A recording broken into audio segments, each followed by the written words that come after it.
Okay, I understand. Because my Well, go ahead. oh Wow. Okay. It's a phone call, everybody. This is I'm why you pay the big bucks oh to see this high production I'm value. gonna be right back. I have to answer this. I'm sorry. I totally understand. It's okay. I'll get started. No problem. I will, and we don't have any listeners because no one thought we were going to do the show anymore. Everyone thought we quit, and that's okay. If you're listening to this after the fact, glory to God. We're glad you're here. We're sorry we had to take a break. I had some stuff come up in my family life, and just had to, and then other things, other meetings, all the things. So we just had to take care of it. But now we're back. We're back in action. Glory to God. We're happy to be here. If you came, I know I'm going to change the title after this goes up.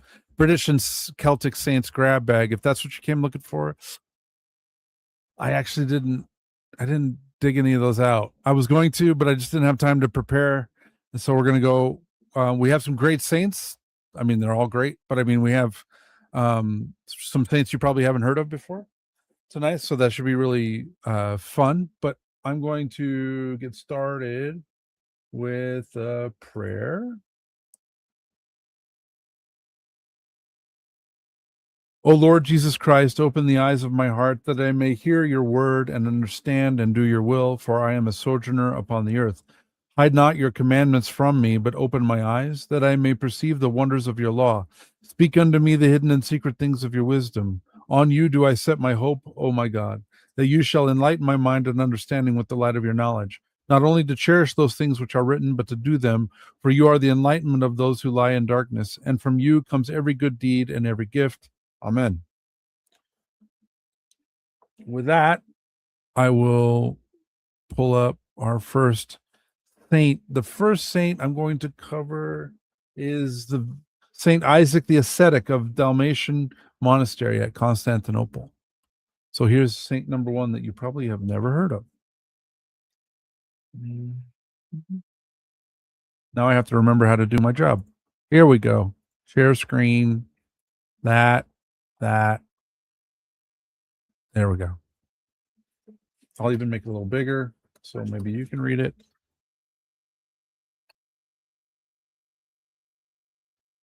Saint Isaac the Ascetic of Dalmatian Monastery at Constantinople. I'm going to pull this over here so I can see it. Saint Isaac was a soldier before he became a monk. After he was tonsured, he attained such a degree of spiritual perfection that he was accounted worthy of beholding divine visions. When Saint Isaac heard about how the Emperor Valens had fallen into the Arian heresy and was persecuting the Orthodox Christians, he left his monastery and traveled to Constantinople to confront the emperor. At that time, Valens was planning a campaign against the Goths. St. Isaac tried to change the emperor's mind several times, but was unable to convince him. He prophesied that Valens would die in flames because of his actions. The emperor ordered that St. Isaac be thrown into prison and promised to deal with him when he returned from his expedition. On August 9th, 378, Valens was defeated at Adrianople and died in a fire after hiding in a barn, just as the saint had predicted. Emperor Theodosius the Great, who had a great love for the saint, released him from prison and banned Arianism. St. Isaac attended the Second Ecumenical Council, where he defended the Orthodox faith against the Arian heresy. St. Isaac hoped to return to his monastic life in the wilderness, but a wealthy man built a monastery for him at Constantinople, and he became its first igumen. That's another word for abbot. The monastery was later named for his disciple, Dalmatus. When St. Isaac was approaching the end of his earthly life, he named St. Dalmatus to succeed him as igumen. He lived to a ripe old age and reposed in the year 383. May we have the prayers of St. Isaac the Ascetic. And we are still sans sherry, so I'm going to proceed with the 7 holy youths, 7 sleepers of Ephesus. Normally we catch up a little bit at the beginning of the episode, but Sherry had to step out and take a call. So I see we have a few people who just joined us. Welcome. We're here. We're back. we're back in the action, and we're glad you're here with us. So, since Sherry and I can't do our normal intro conversation, I'm just going ahead. I'm hopping into the Lives of the Saints, and the next one I will bring up, and this is actually 7 saints. And I got to bring this back from here. Okay. 7 holy youths, the 7 sleepers of Ephesus, commemorated August 4th, which is today. So today are the commemoration of these 7 youths. The 7 youths of Ephesus: Maximilian, Iamblichus, Martinian, John, Dionysius, Execustodianus, Constantine, and Antonius. Please forgive me for the pronunciations. Lived in the 3rd century. Saint Maximilian was the son of the Ephesus city administrator, and the other 6 youths were sons of illustrious citizens of Ephesus. The youths were friends from childhood, and all were in military service together. When the Emperor Decius arrived in Ephesus, he commanded all the citizens to offer sacrifice to the pagan gods. Torture and death awaited anyone who disobeyed. The 7 youths were denounced by informants and were summoned to reply to the charges. Appearing before the emperor, the young men confessed their faith in Christ. Their military belts and insignia were quickly taken from them. Decius permitted them to go free, however, hoping that they would change their minds while he was off on a military campaign. The youths fled from the city and hid in a cave on Mount Oakland, where they passed their time in prayer, preparing for martyrdom. The youngest of them, Saint Iamblichus, dressed as a beggar and went into the city to buy bread. On one of his excursions into the city, he heard that the emperor had returned and was looking for them. Saint Maximilian urged his companions to come out of the cave and present themselves for trial. Learning where the young men were hidden, the emperor ordered that the entrance of the cave be sealed with stones so that the saints would perish from hunger and thirst. 2 of the dignitaries at the blocked entrance to the cave were secret Christians. Desiring to preserve the memory of the saints, they placed in the cave a sealed container containing 2 metal plaques. On them were inscribed the names of the 7 youths and the details of their suffering and death. The Lord placed the youths into a miraculous sleep lasting almost 2 centuries. In the meantime, the persecutions against Christians had ceased. During the reign of the Holy Emperor Theodosius the Younger, there were heretics who denied that there would be a general resurrection of the dead at the second coming of our Lord Jesus Christ. Some of them said, "How can there be a resurrection of the dead when there will be neither soul nor body, since they are disintegrated?" Others affirmed, "The souls alone will have a restoration, since it would be impossible for bodies to arise and live after 1,000 years, when even their dust would not remain." Therefore, the Lord revealed the mystery of the resurrection of the dead and of the future life through his 7 saints. The owner of the land on which Mount Oakland was situated discovered the stone construction, and his workers opened up the entrance to the cave. The Lord had kept the youths alive, and they awoke from their sleep unaware that almost 200 years had passed. Their bodies and clothing were completely undecayed. Preparing to accept torture, the youths once again asked Saint Iamblichus to buy bread for them in the city. Going toward the city, the youth was astonished to see a cross on the gates. Hearing the name of Jesus Christ freely spoken, he began to doubt that he was approaching his own city. When he paid for the bread, Iamblichus gave the merchant coins with the image of the Emperor Decius on it. He was detained as someone who might be concealing a hoard of old money. They took St. Iamblichus to the city administrator, who also happened to be the bishop of Ephesus. Hearing the bewildering answers of the young man, the bishop perceived that God was revealing some sort of mystery through him and went with other people to the cave. At the entrance to the cave, the bishop found the sealed container and opened it. He read upon the metal plaques the names of the 7 youths and the details of the sealing of the cave on the orders of the Emperor Decius. Going into the cave and seeing the saints alive, everyone rejoiced and perceived that the Lord, by waking them from their long sleep, was demonstrating to the church the mystery of the resurrection of the dead. Soon the emperor himself arrived in Ephesus and spoke with the young men in the cave. Then the holy youths, in sight of everyone, laid their heads upon the ground and fell asleep again, this time until the general resurrection. The emperor wanted to place each of the youths into a jeweled coffin, but they appeared to him in a dream and said that their bodies were to be left upon the ground in the cave. In the 12th century, the Russian pilgrim igumen Daniel saw the holy relics of the 7 youths in the cave. There is a second commemoration of the 7 youths on October 22nd. According to one tradition, which entered into the Russian prologue of saints' lives, the youths fell asleep for the second time on this day. The Greek Menaion of 1870 says that they fell asleep on August 4th and woke up on October 22nd. There is a prayer of the 7 sleepers of Ephesus in the Great Book of Needs for those who are ill and cannot sleep. The 7 sleepers are also mentioned in the service for the Church New Year on September 1st. Wow. I just got in at the end there. Well, this is so cool. Yeah. They were preparing for martyrdom and hiding in a cave, and they sent Iamblichus down to get bread and what was it?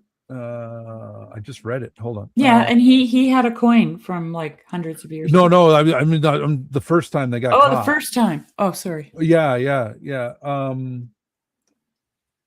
So they were betrayed. They were all in military. Military belts and insignia were quickly taken from them, and then they went. And he said, "I'll deal with you when I get back." He was going to a military campaign. The emperor was, and when he got back, Saint Iamblichus was dressed as a beggar, and he went to the city to buy bread. On one of his excursions in the city, he heard that the emperor had returned and was looking for them. Saint Maximilian urged his companions to come out of the cave and present themselves for trial. So they hid themselves. They came out, and then the emperor took them back to the cave and just buried them with rocks. Oh, wow. And then somebody slid in those metal tablets that had their names and what had happened to them. And then they were sleeping for 200 years. That is, I wonder if that's where the story of Rip Van Winkle comes from. Maybe. Yeah. It's a similar story, but older. It's very similar. Yeah. Older. Much older. Yeah. Yeah. Much older. Cool. Yeah. Well, I was just go ahead. No, you go ahead. I was just going to say we have some listeners now. I was just telling them that you had to step out for a minute. And yeah, I'm really sorry. It's okay. We my normally son do a warm up talk, but yeah, now we'll do that. My son is in Canada, camping, traveling with his family, and they're eventually going to make their way here. But he just called to give me an update because we're planning to meet them somewhere in between. And anyway, so that's why I had to take the call. So. Yeah, of course. No problem. Yeah. No problem. We're just glad to be back in the saddle. Man, I've missed the Lives of the Saints. Mm-hmm. Me too. I missed the show. It's been good. So. Me too. But it's also been good to have a little break, I think. Yeah. I always take these things. I like it when we don't schedule things, but God does. Yeah. You know? Right. Yes. And so you're not really you're not in control. Right. Right? You're not in control. And there's something about that I just relish. And I mean that in the best possible sense of the word. You know, I get it. Yeah. No, I get it. I used to think I had to know, like I had to have it all figured out, you know? Mm-hmm. And and I like half my life was just spent trying to predict things. Like I was trying to learn more and more so that I could predict more and more so I would be surprised less and less. And that's just an awful way to live. That's interesting that you say that. I wonder what it is. What it is about being surprised that we don't. What do you think bothered you about that? I'm curious. Well, it was I think my parents' divorce is what it completely blindsided me. Okay. And so after that I was like, well, I don't want to get caught off guard again. So I'm going to try to absolutely figure that out. Yeah. Because my parents are not divorced. Mm. And I feel like a little bit of a my husband's parents never got divorced either. Mm. And so far we just celebrated our 40th wedding anniversary, my husband and I. Congratulations. Yeah. That's beautiful. That's beautiful. On Sunday. And so we don't have any plans to get divorced. It's That's not good. going to happen, you know? Yeah. Yeah. So I guess I don't really have a line into that experience, but I know it's an experience that many, many, many, many people have. Yeah. Like way too many, I think. Yeah. I think we don't really understand the gravity of the repercussions of that. Well, it's something you can't take back and you can't undo it. And it does affect the rest of everyone's lives that are Yeah, and involved. it's like a The shockwave. whole family is affected. Yeah. Yeah, it's a And their shockwave. spouses and their kids, Yeah. I mean, it does, it ripples out. Yeah. And, um, it made me, who I am, and I went through a lot, Mhm. but it definitely shook me for Mhm. a very long time. Yeah. Yeah. Yeah. And then, like I said, that's honestly when my obsession with computers started. Because it was like, oh wow, the computer is predictable, and if I tell it to do this and this and this, it will do this, right? If this, then this. Like I could, that's what I loved about it. Right. People were and are, Unpredictable. an unpredictable mystery, and so I was very uncomfortable with that when I was young. Yeah. Yeah.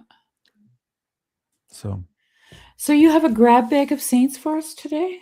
well, that was That's a something else. Like, surprise. no, hold That's on, no, surprises. hold on. Those are surprises. No, yes, but now I have to confess that was the plan earlier today, and then I didn't have time to prepare it properly.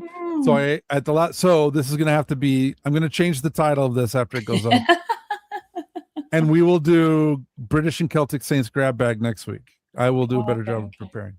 But this week I just pulled more saints out from this week from Father Paul's email, where he showcases saints for the week. Oh, I see. Okay. So I confess, I'm sorry. We're actually not covering a grab bag of Celtic and English British saints, but And see, that was a surprise for me. yeah, there you go. It was the old bait and switch. We've got now all 10 viewers are just going to be like, bye. So how many have you done? Because I was busy on I've done two. I've done two. I did Saint Isaac the Ascetic, and that was not a very long one. He was an early saint. From Where was it? It's the test. I know he was from Constantinople. Well, I mean, near there. Okay, He lived around Constantinople, and he heard that the Christians were being persecuted, so he went to Constantinople to talk to the emperor. He was one of those who got that calling to go confront the emperor. And the emperor was not convinced, and he said, leave me alone. I'm going to war against the Goths. And Saint Isaac said, that's a really bad idea, and if you do that, you will die in flames. And he did go. He lost the war, and then also was hiding in a barn, and the barn caught on fire, and he died in the fire. Oh wow. So but so then he was just thrown in prison, and then when the new emperor came, Theodosius the Great, they released him from prison and banned Arianism. So this was during the Arianism schism, when things were going on. And so then St. Isaac attended the Second Ecumenical Council. Yeah. And where he defended the Orthodox faith against the Arian heresy. Right. So, but then he just went off and was a hermit after that. This is not St. Isaac the Syrian. No, this is St. Isaac the ascetic. The ascetic of the Dalmatian monastery at Constantinople. Okay. Yeah. I'll have to go back and listen to that one. Yeah, it's not long. About him. I told you like 75% of it. It's not very long. So, but now we will talk about Saint Nonna. Saint Nonna. So this is So instead of grab bag of Celtic and British, we're getting obscure saints that you probably haven't heard of, but should know about. Hmm. Let me bring this over. Oh, St. Gregory the theologian's mom. Yes, Saint Ooh. Nonna, the mother of Saint Gregory the theologian. Saint Nonna, excuse me. Saint Nonna, the mother of Saint Gregory the theologian, was the daughter of Christians named Philatatos and Gorgonia, who raised her in Christian piety. Saint Nonna was also an aunt of Saint Amphilochius, Bishop of Iconium. Saint Nonna entered into marriage with Gregory of Arianzus, the rich landowner owner of an estate in the Arianzus and Nazianzos districts. The marriage was advantageous by earthly considerations, but grievous for the pious soul of Nonna. Her husband Gregory was a pagan, a follower of the sect of the supremists who venerated a supreme god and observed certain Jewish rituals, while at the same time they worshipped fire. I've never heard of that group. No, me either. Huh. Hippostari. Hypsistory. Hypsistory. Yeah. Huh. Saint Nonna prayed that her spouse would turn to the holy truth. Saint Nonna's son, Saint Gregory the theologian, wrote about this. Quote, she could not bear this, being half united to God, because he who was part of her remained apart from God. She wanted a spiritual union in addition to the bodily union. Day and night she turned to God with fasting and many tears, entreating him to grant salvation to her husband. Through the prayers of Saint Nonna, her husband Gregory had a vision in his sleep. Quote, it seemed to my father, writes St. Gregory, as though he was singing the following verse of David. I was glad when they said to me, let us go into the house of the Lord, which is Psalm 121:1.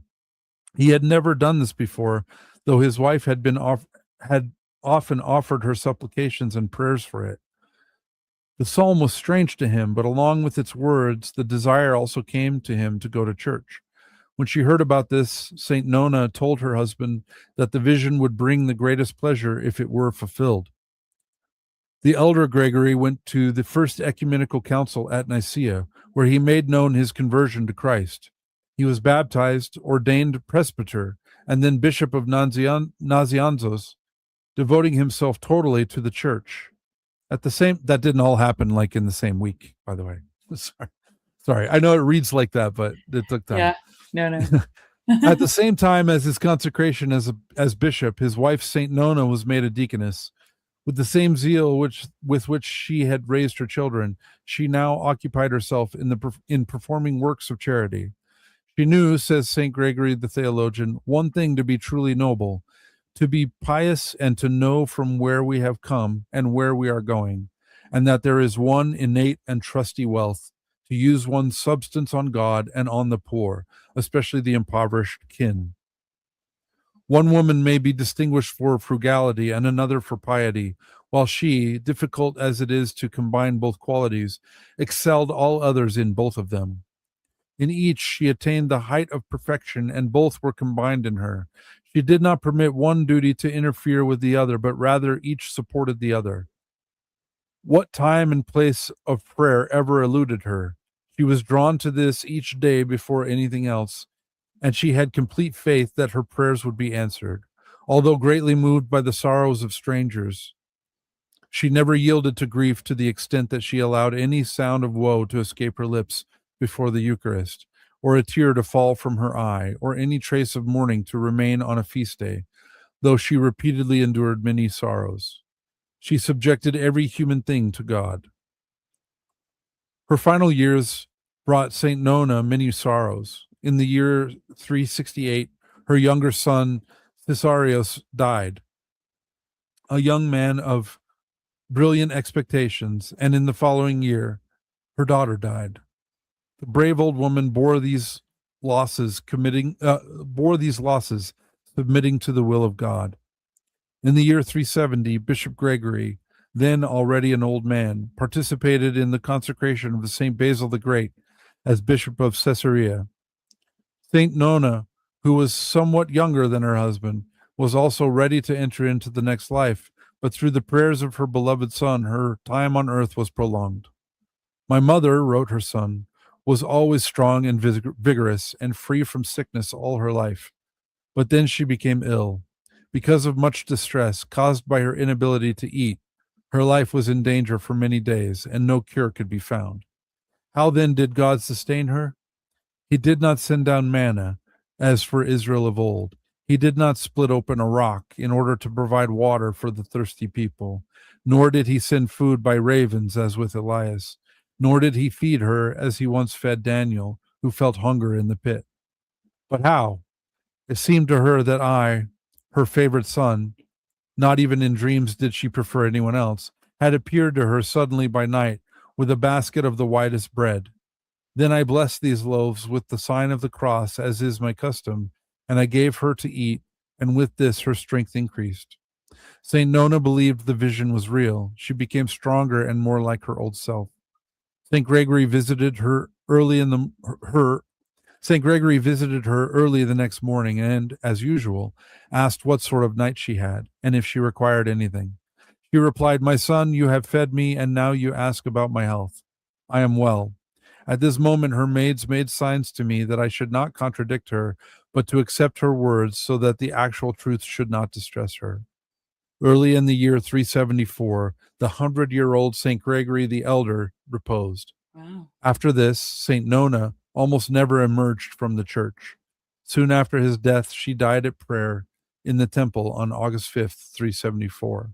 St. Nonna was a model wife and mother, a remarkable woman who devoted her life to God and the church without neglecting her other responsibilities. Because of her spiritual, social, and domestic concerns, St. Nonna would be a most fitting patron for Orthodox women's organizations. Oh, wow. What a beautiful testimony. And they've actually got some words from St. Gregory Nazianzus, obviously. Yeah, yeah. Lots in Tribute quotations. to his mother. Yeah. Yeah, Yeah, it's that's very beautiful. gorgeous. Yeah. That's beautiful.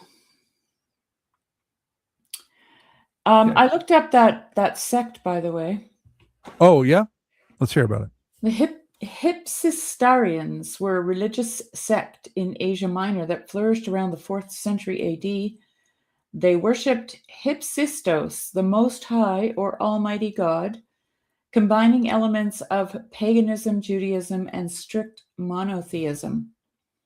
They believed in one supreme God, rejected polytheism, as well as Christian Trinitarianism. They refused to use idols or make traditional pagan animal sacrifices, viewing worship as a spiritual act. They kept the Sabbath and followed specific food and dietary restrictions.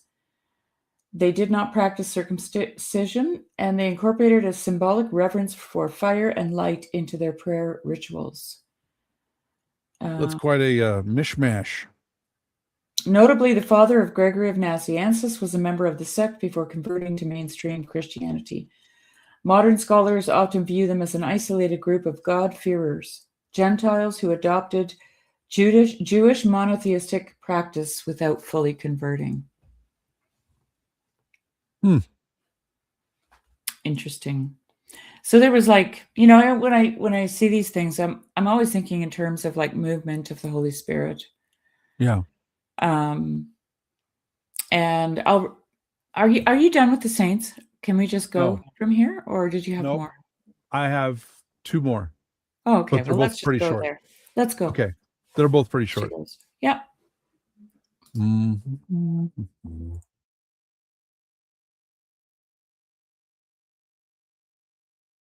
St. John Jacob the Josepite. St. John, I need to move this over so I can see it. There we go. St. John Jacob the Josepite. St. John the Josepite, the son of Maxim and Catherine Jacob, was born July 23rd, 1913 in Horodistia district of Moldavia. He was named for the Holy Prophet Elias. In 1914, his father died in the war, and his mother succumbed to a disease, leaving Elias as an orphan. His grandmother Maria raised him until he was 11. She was a nun, so she was able to educate him in spiritual matters. She died in 1924, so young Elias went to live with other relatives. He had a great love for Christ and his church and longed for the monastic life. He entered Niam's monastery on August 15th, 1933, when he was 20 years old. Here, his soul was nourished by the beauty of the services, the experienced spiritual instructors, and the silence of the mountains. The young monk loved prayer, vigils, spiritual reading, and solitude, and soon he surpassed many experienced monks in obedience, humility, and patience. Seeing his great love for spiritual books, the igumen made him the monastery's librarian. Elias gave comfort to many of the brethren by recommending specific books for each one to read. Then he would advise them to read the book carefully, make their confession, and not miss the services if they wanted to find peace. His spiritual efforts attracted the notice of the archimandrite Valery Moglen, who recommended that Elias be permitted to receive monastic tonsure. He was tonsured on August 8th, 1936, and received the name John. From that time, the young monk intensified his spiritual efforts, conquering the temptations of the demons and progressing on the path of salvation. St. John made a pilgrimage to the Holy Land with two other monks in 1936, and they decided to remain there. The monk Damascene fell ill, however, and had to be taken back to Romania by the monk Claudius after 8 months. At first, St. John lived in Bethlehem near St. Sava's monastery. Romanian monks had lived at St. Sava's since the 16th century, and John struggled there for almost 10 years. He was made librarian of the monastery, and he fulfilled this obedience for about 7 years. In 1945, St. John longed for the peace and solitude of the desert, and so he went to live as a hermit. He was ordained as a priest in 1947 and became igumen of the Romanian skete of St. John the Baptist by the Jordan. Pilgrims often came to him for confession, communion, and consolation. In his free time, he composed religious poems and hymns. After 5 years, he and his disciples went into the desert of Jozeba near Jericho. There they lived in asceticism for 8 years in the cave where, according to tradition, St. Nonna had prayed. St. Jacob died on August 5th, 1960, at the age of 47, and was buried in his cave.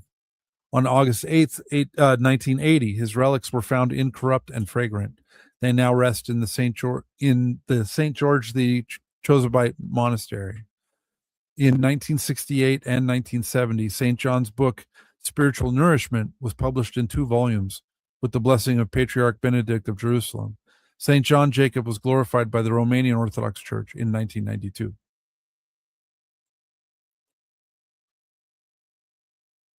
So the British and the Celts didn't make it in, but the Romanians slipped a saint in. So That's not surprising if Father Paul made that list. Yeah, he's got a pretty big soft spot for the Romanians. I'm glad we're getting to know that. Yeah, me too. Okay, one left. Maybe, if I can remember how to do my job. I'm so rusty.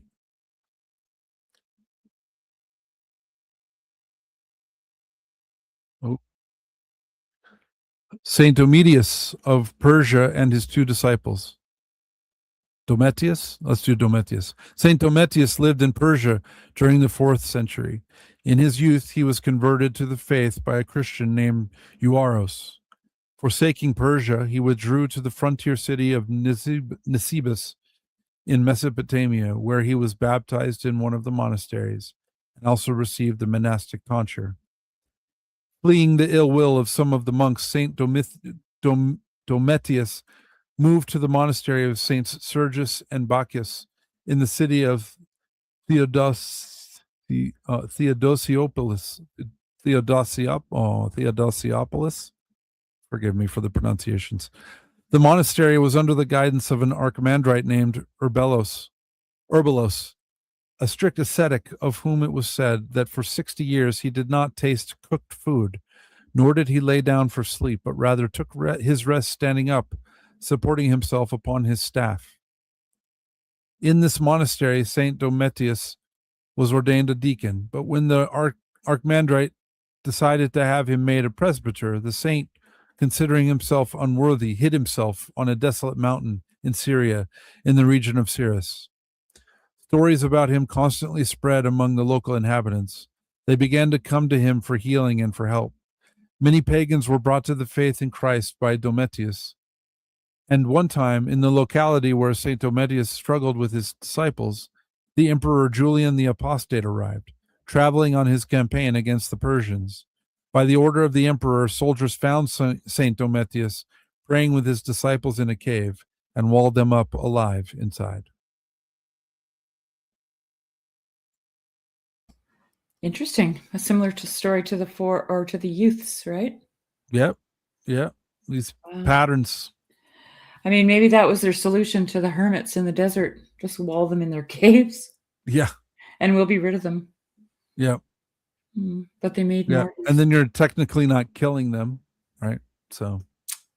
Yeah, and then they just made martyrs of them. Yep. So Olson says good evening. And Dave says good evening. It's nice to see you, Dave. I could sing you a lullaby. Yeah. No, I was talking earlier about the movement of the Holy Spirit, you know, when there's this movement towards polytheism, or what is perceived. I really have been thinking a lot about this idea of polytheism. It sounds like a very rational way, modern way to look at, you know, materialistic way to look at a group of people, you know. Well, and then monotheism as well. But anyway. Yeah. It's, I mean, it's to me, it's in a sense why nobody really gets Trinitarianism, you know. Yes. For the same reason that they, you know, may be mixed up about someone being a polytheist because they have more than one God, right? Right. Anyway, I've been reading a few things. Chesterton wrote an essay and a poem, and Lewis wrote an essay. It's called A Christmas Sermon for Pagans. And it's interesting because here's a taste of materialist rationalism for you. Because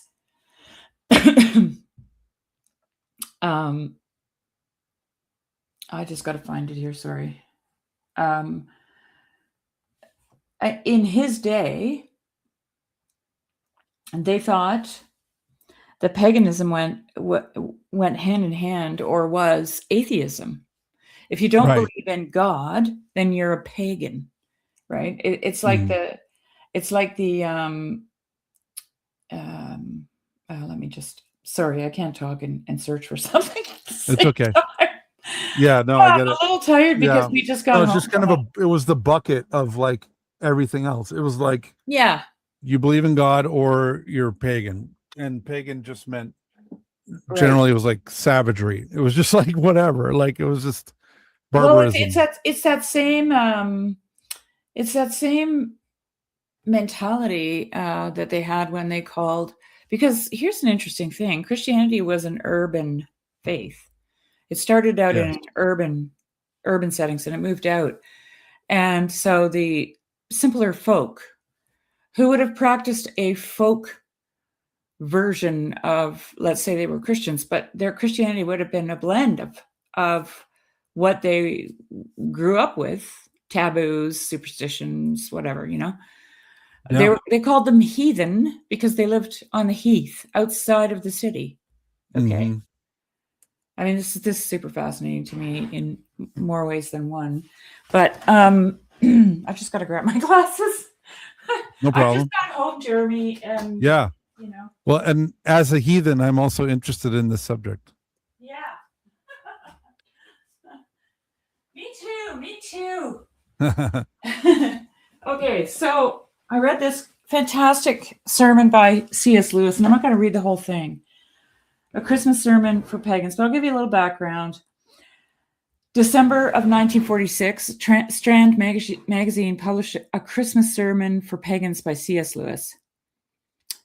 Anyone who has read Lewis extensively will recognize many of the themes within the short essay, primarily that the journey to Christianity for a post-Christian. And Lewis felt in 1946 that we were already post-Christian, okay? This is not something that we're just like stepping into at the moment. Right. You know? Yeah. Chesterton said the same thing Yeah, exactly. before that. So yeah. Yeah. So I'm just gonna go to a couple of extracts here from this. So he says the real pagan, capital P, differed from the post-Christian, that's us, okay, in the following ways. Firstly, he was religious. Okay? From the Christian point of view, he was indeed too religious. He was full of reverence. To him, the earth was holy, the woods and the waters were alive. His agriculture was a ritual as well as a technique.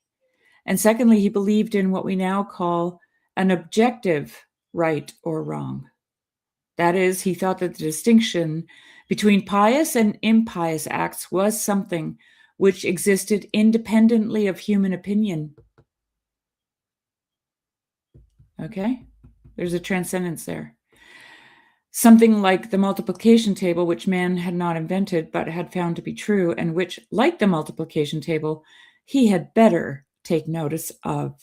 This is Lewis talking. Right. And for the pagan, the gods would punish him if he didn't. Okay? So if you read through the whole essay, in a sense, he says the only thing that the pagan didn't have was the cure, right? So he had everything else, and but and Chesterton says the same thing.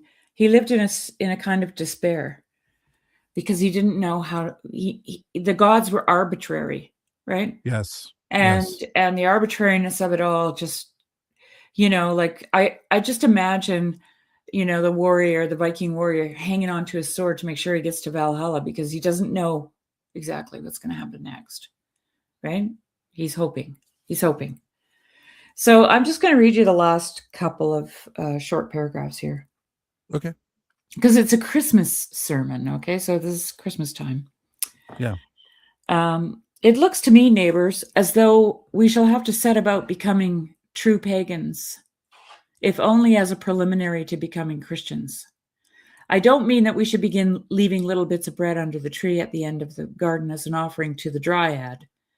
I don't mean that we should dance to Dionysius across Hampstead Heath. And then in brackets he says, though perhaps a little more solemn, more ecstatic gaiety, and a little less commercialized amusement might make our holidays better than they are now.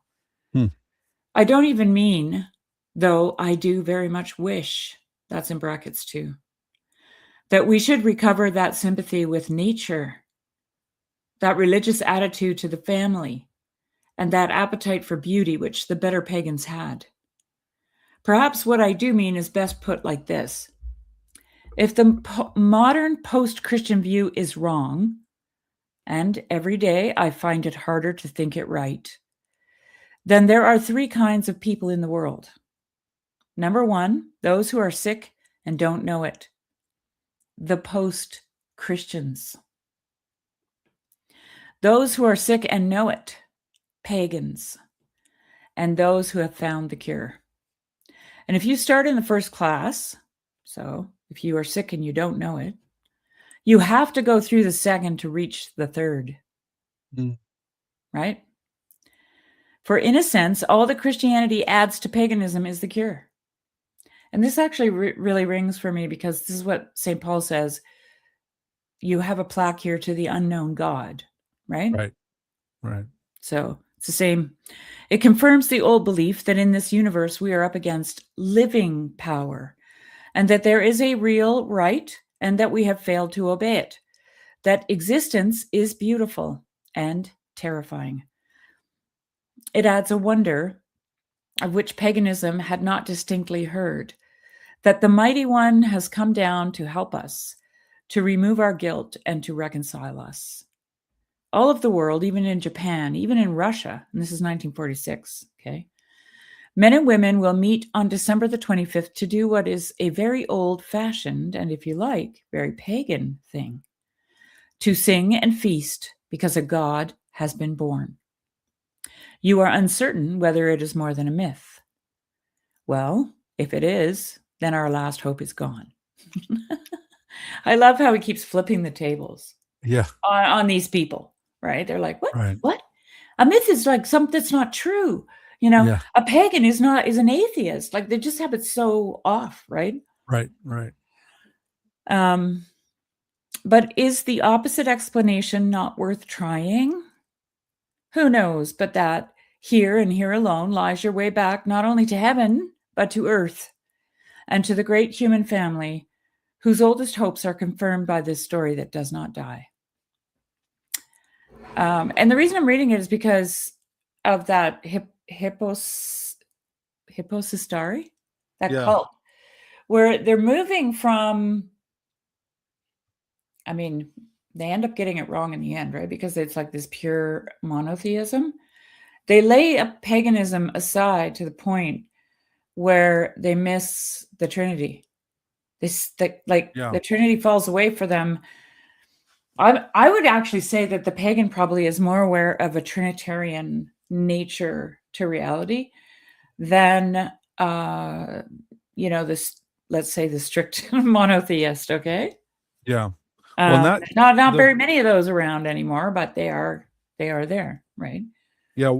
Worshipping fire was pretty common in the ancient world too. Like there was that was in Babylon all over. That was in Egypt all over the place. That was a big movement for a long time. So it was kind of a distillation of that. I think it was like a syncretism almost between that and like the Jews. It says fire and light. And I mean, I don't know, maybe I'm being too harsh a judge. Tell me if I am. But one of the things that I find people tend to do is they jump straight to the most obvious thing. Oh, look, that's spiritual. A fire and light. I mean, how obvious could anything be? More obvious could anything? Fire and light are like, they're in your eyes. Right. They're in your optic nerve. You see it, right? Right. The mystery is the darkness. Like I said something like this recently where, it's that there is a darkness of God. It's not a darkness to God.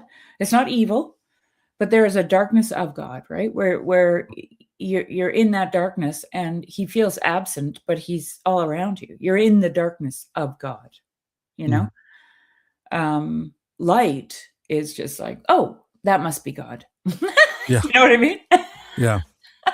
It's like, I don't know. I feel sorry, I guess, in a way for people like that, because one of the things they should, in my opinion, okay, maybe I shouldn't say should, but I will. They should look for God in like, who said this? I think it's George MacDonald. It's the reason they don't see God is because they don't look low enough. Okay. It's like that, they're not looking, they're looking for what they think is God. Right. So he must be fire, right? Because that builds you and makes you purified. Unpredictable and it's hot. Whatever. It's got all that. It's got all those elements of purification, right? Yeah. Fire does. And it's like coming from wood, right? It's like you're releasing it from wood. Yeah. Yeah. And smoke rises in prayer and, fire, that's God. And light. Well, because, light is a mystery, right? It's amazing. Like light is amazing, right? But if that's what you do, then you, and I like using these things interchangeably, you sin, you miss the point. Mm-hmm. You're not looking low enough. And, I think whenever George MacDonald says things like that, I know he's going right straight to the scripture and he's poetically pulling out a little baby Jesus in the manger. You didn't look low enough. Right. Right? Yeah. You're looking for a king. Right. You're looking for fire. You're looking for light, blinding light. And it is still a scandal. I mean, it was a scandal to the Roman mind. Right. And it's still a scandal to so many people, like that. They just really have a hard time accepting God on a cross. They just can't. They can't do it. They can't go there. So in much. light of all in light of all that, back to the saint story, because I don't want to forget about that. That was kind of what Sure. got me on this track. Is I just find it interesting how you get this movement kind of goes from one extreme to the other, like this polytheism, where everybody's Mm. just worshiping everything, and they don't know what's up, what's down, and who's good and who's bad, and they're all arbitrary. To this like strict Puritanism, it's monotheistic. Yeah. And like Lewis says, you have to go from this atheism, this post-Christian modernism, through paganism, right? Which is, Yeah. according to him, an affinity to nature, right? And I think what And that actually, community, I would say. yeah, and I think what that, 'Cause yeah, that's what exactly. that's what held them together, like you were saying. It Yeah, was like a the religion agricultural of the calendar. city. Yeah, and it was the city. We all celebrate together. We worship the one God. Athens celebrates Yeah, Athena, and that's what keeps us together. And we're yeah. all born out of Athena, and born out of the ground of Athena, and Mhm. Athena, and it's like, yeah, that's what tied them together, right? And it is that community, and like you said, it's the festivals and the Yeah, feast calendar tying them all together. Yeah, yeah. it's part of like paying attention to nature around you. And we, Yeah. we talked about that Viking artifact that they found, where it's I think it's Fenrir, the wolf that consumes the Oh, world at Ragnarok, the end of the world. yeah, And he's there is a what they think is a Thor's hammer, but in the center of it there's a cross.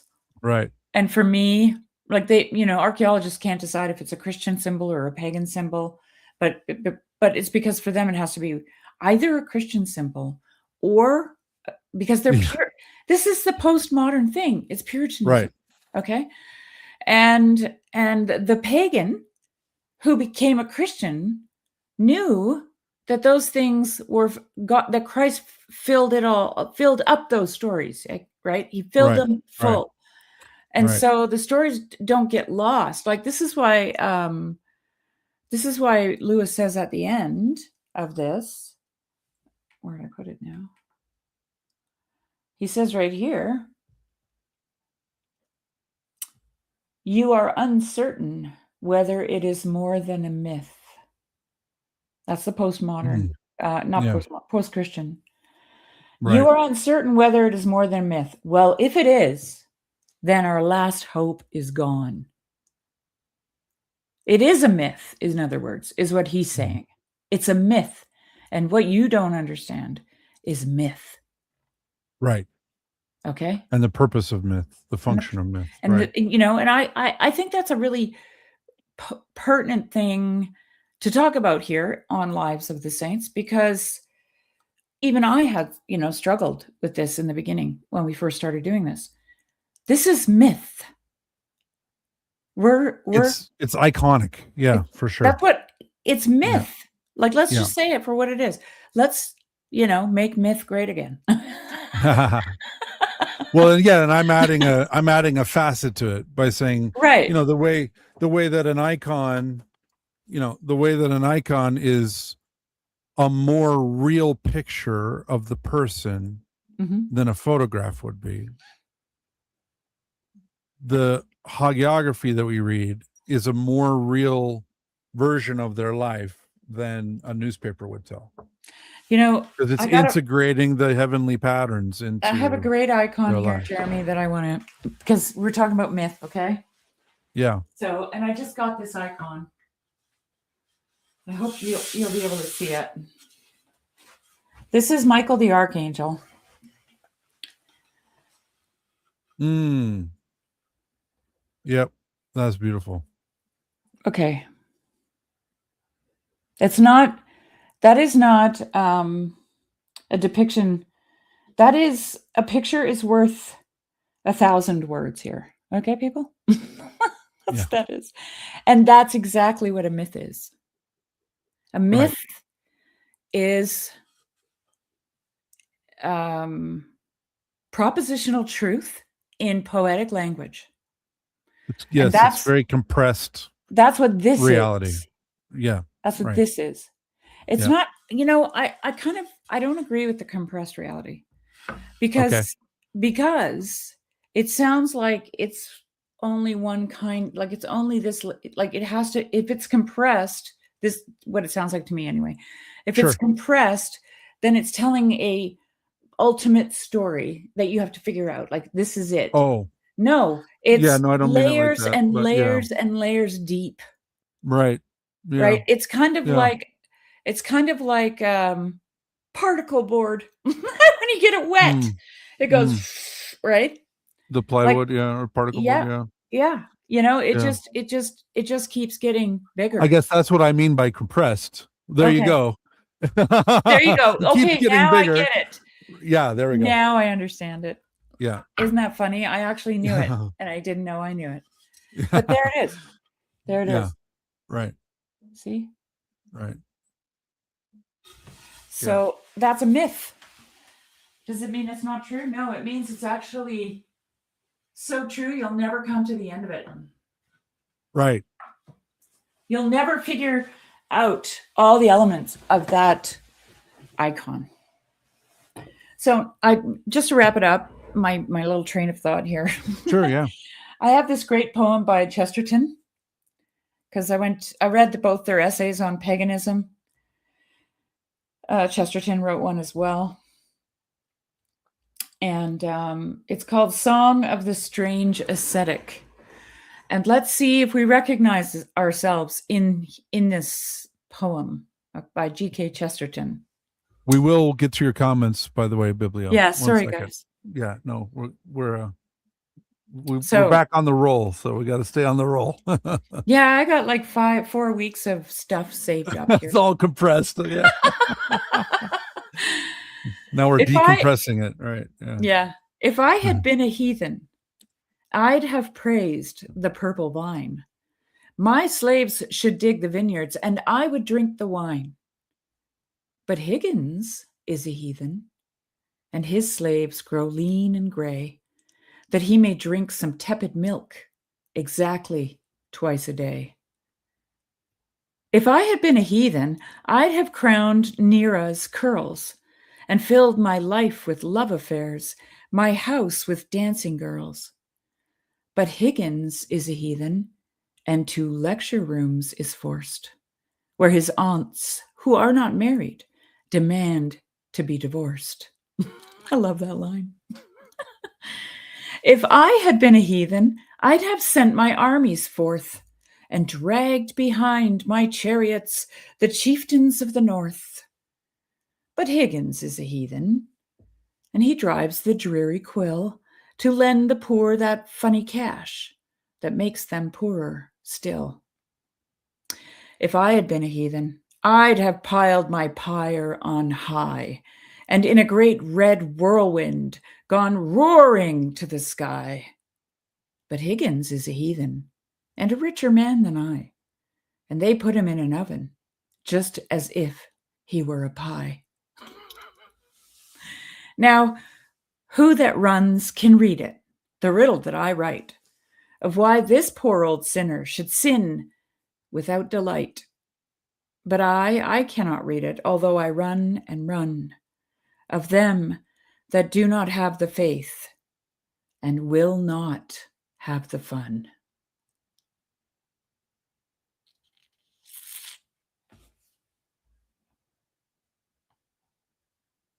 I love that. Higgins the pie. Higgins the pie. And they put him in an oven, just as if he were a pie. Yeah, this Love is that. now I'm hearing the cremation of Sam McGee. Yeah.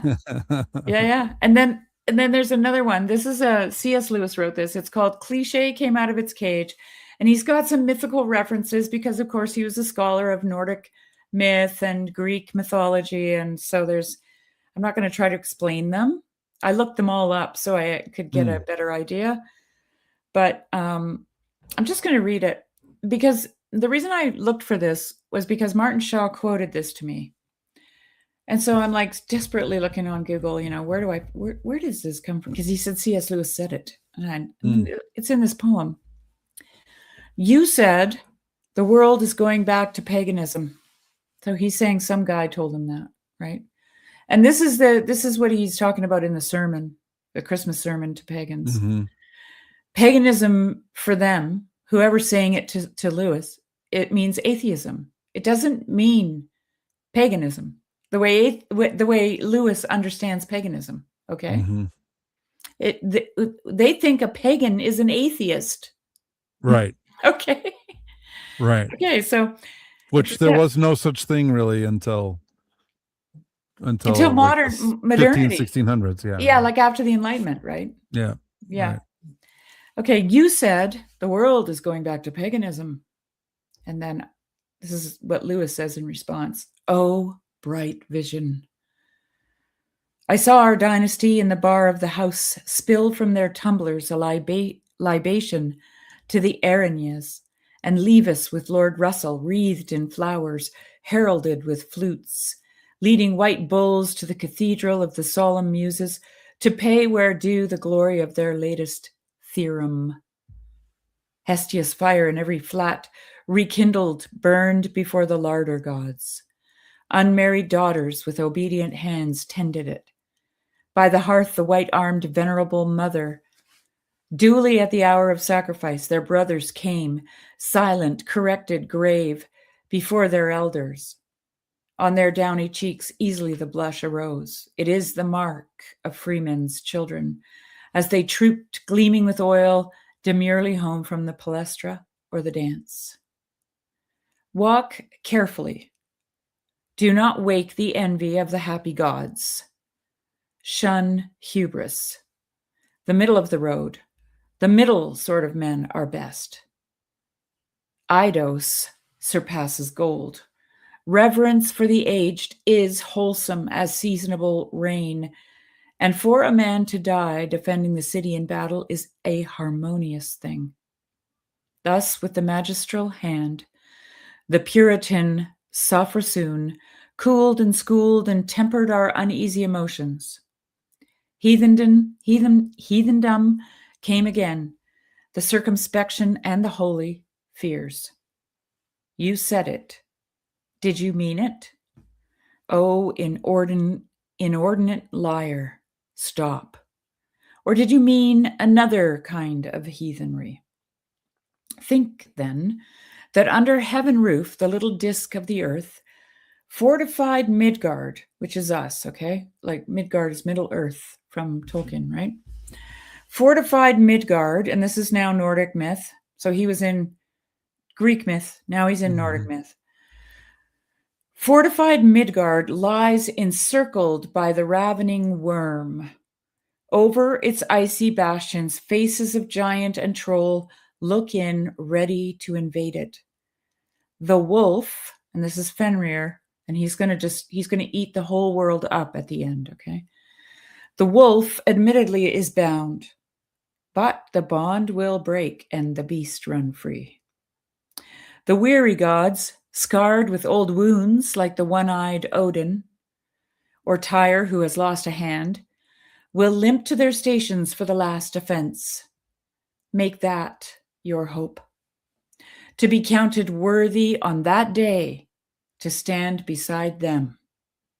For the end of man is to partake of their defeat and die his second final death in good company.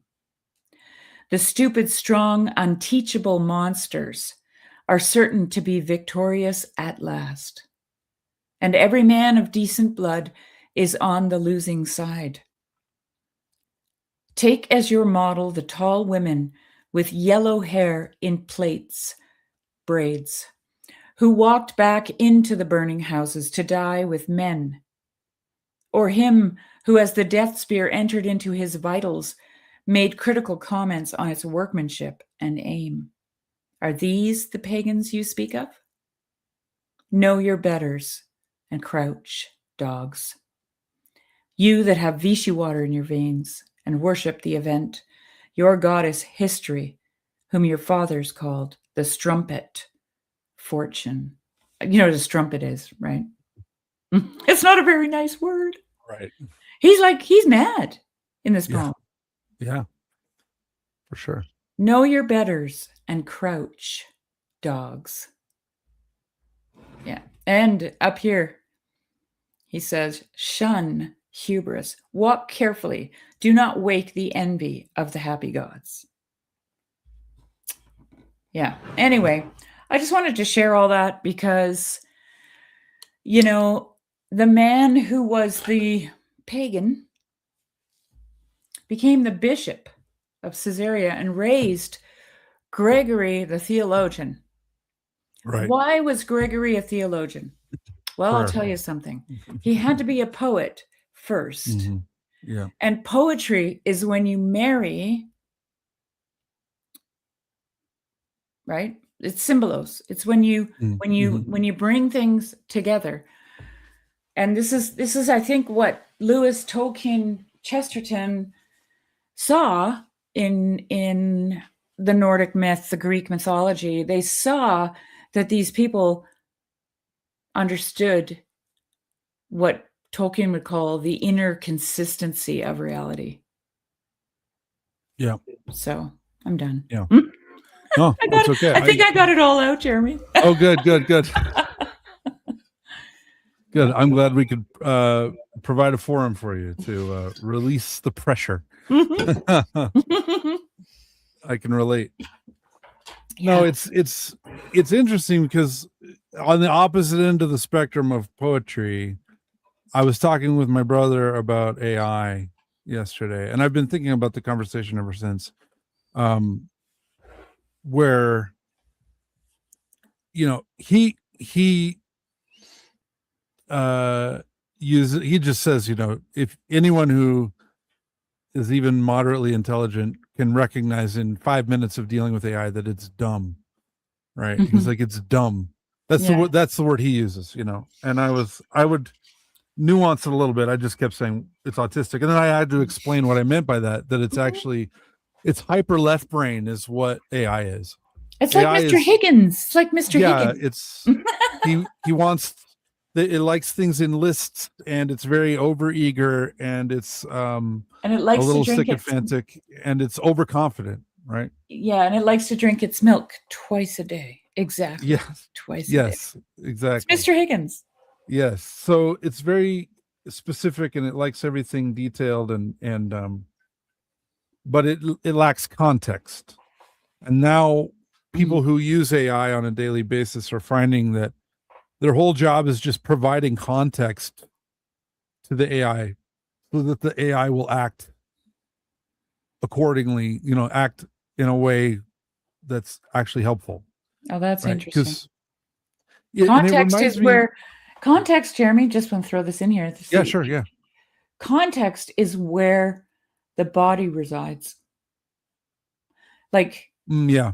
Okay, yeah. like in a novel, you got plot and place. Plot is the mystery, right? The unfolding thing.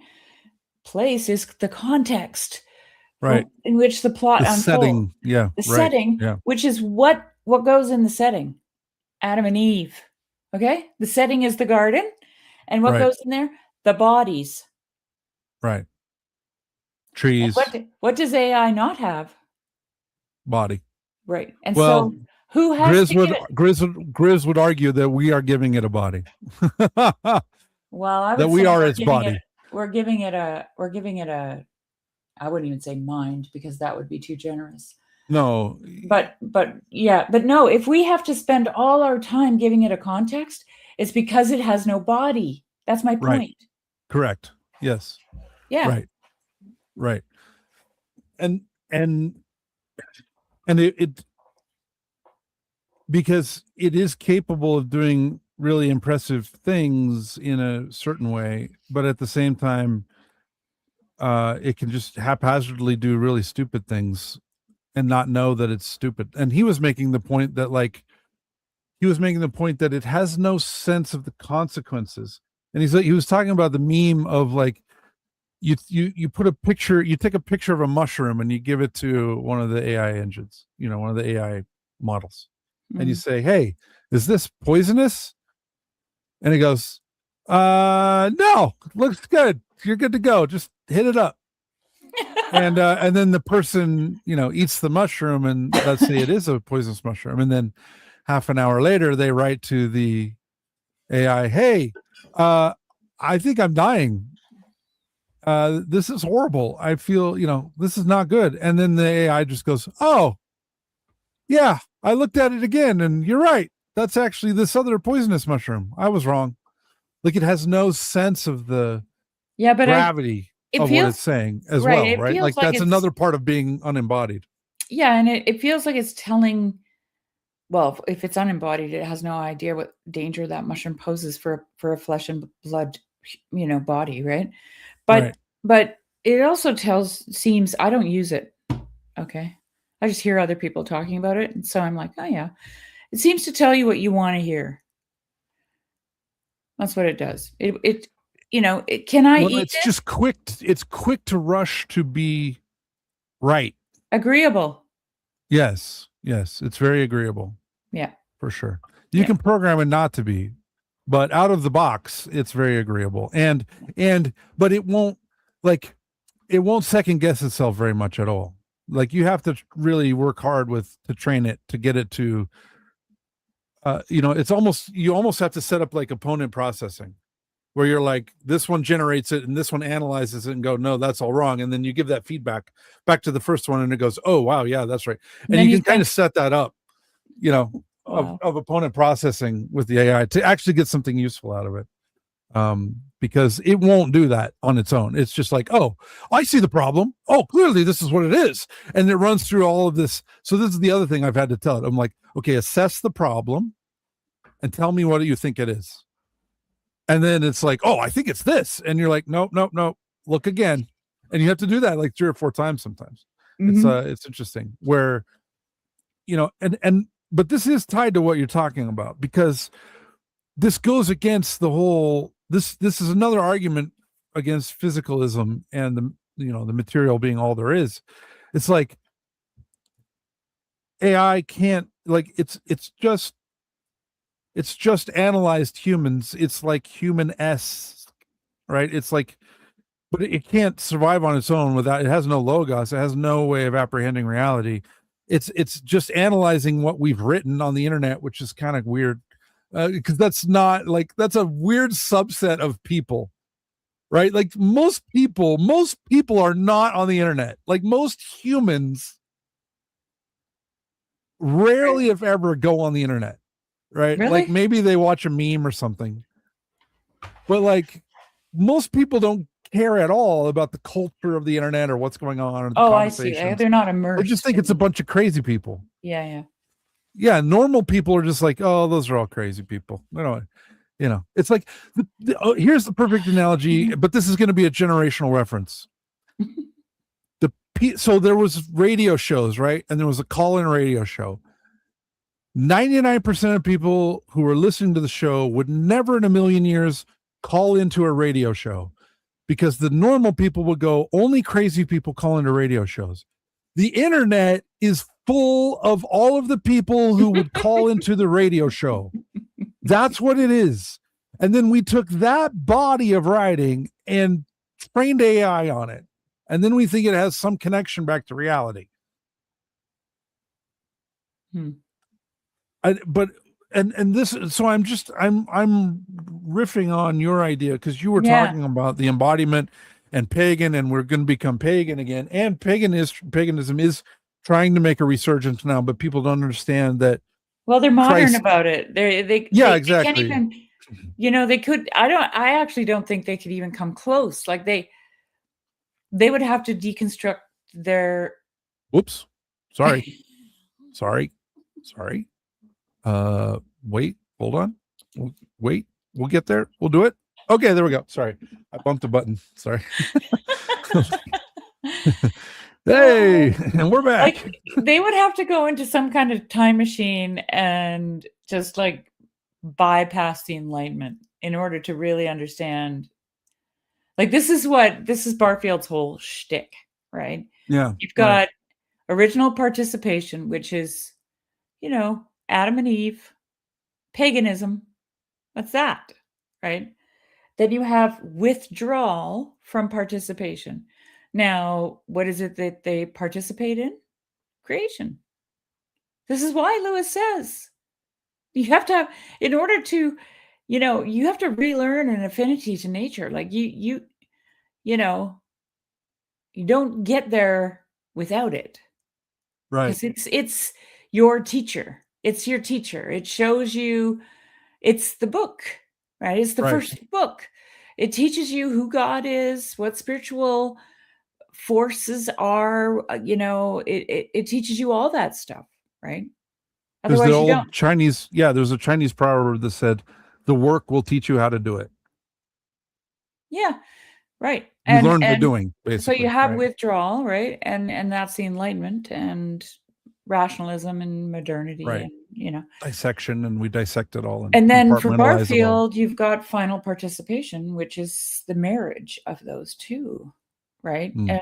And interestingly enough, well, it's not interesting actually, because Barfield was an anthroposoph as well, but that's also what Rudolf Steiner says, that science and religion have to come into a proper communal relationship with each other. Mm-hmm. Right now they're at war. It's Mm-hmm. either religion and Right. either science, right? Yeah. It is either left brain or right brain. And it's like, no, Yeah. you can have both. You have both sides of your brain. Right. And And you need both sides to see reality properly. Exactly. And I was listening to Father Turbo talking to Jonathan Peugeot. Yeah, that was really good. And I didn't get it finished because we went away for a few days, but he was talking about therapy, modern therapy, and how a lot of people, he's kind of discouraged, Father Turbo is, that a lot of people in the church, clergy, I'm assuming, are abdicating therapy, or like how do I put it? They're abdicating the church's ability to heal somebody Right. Yeah. for modern therapy. Well, you need to see a therapist, right? Mm-hmm. This is beyond me. Mm-hmm. But, the one thing I keep in mind about that is that you said to me one time that Father Paul said, so this is hearsay. Yeah, sorry. That if you think the church is bad, you should go to a monastery, because that's like an ICU, right? Like you got your parish and people with their things, their problems. Right. Go to the monastery. It's full of people with, it's serious, like intensive care. Okay. Yeah. Well, so there is a book called But Orthodox they Cycle. get healed, is my point. Yes, right. Yeah. And I was going to tie to that. Sorry, I didn't mean to cut you off at the end. No, I it's didn't mean to not let you land the plane. We're out of practice. We're not.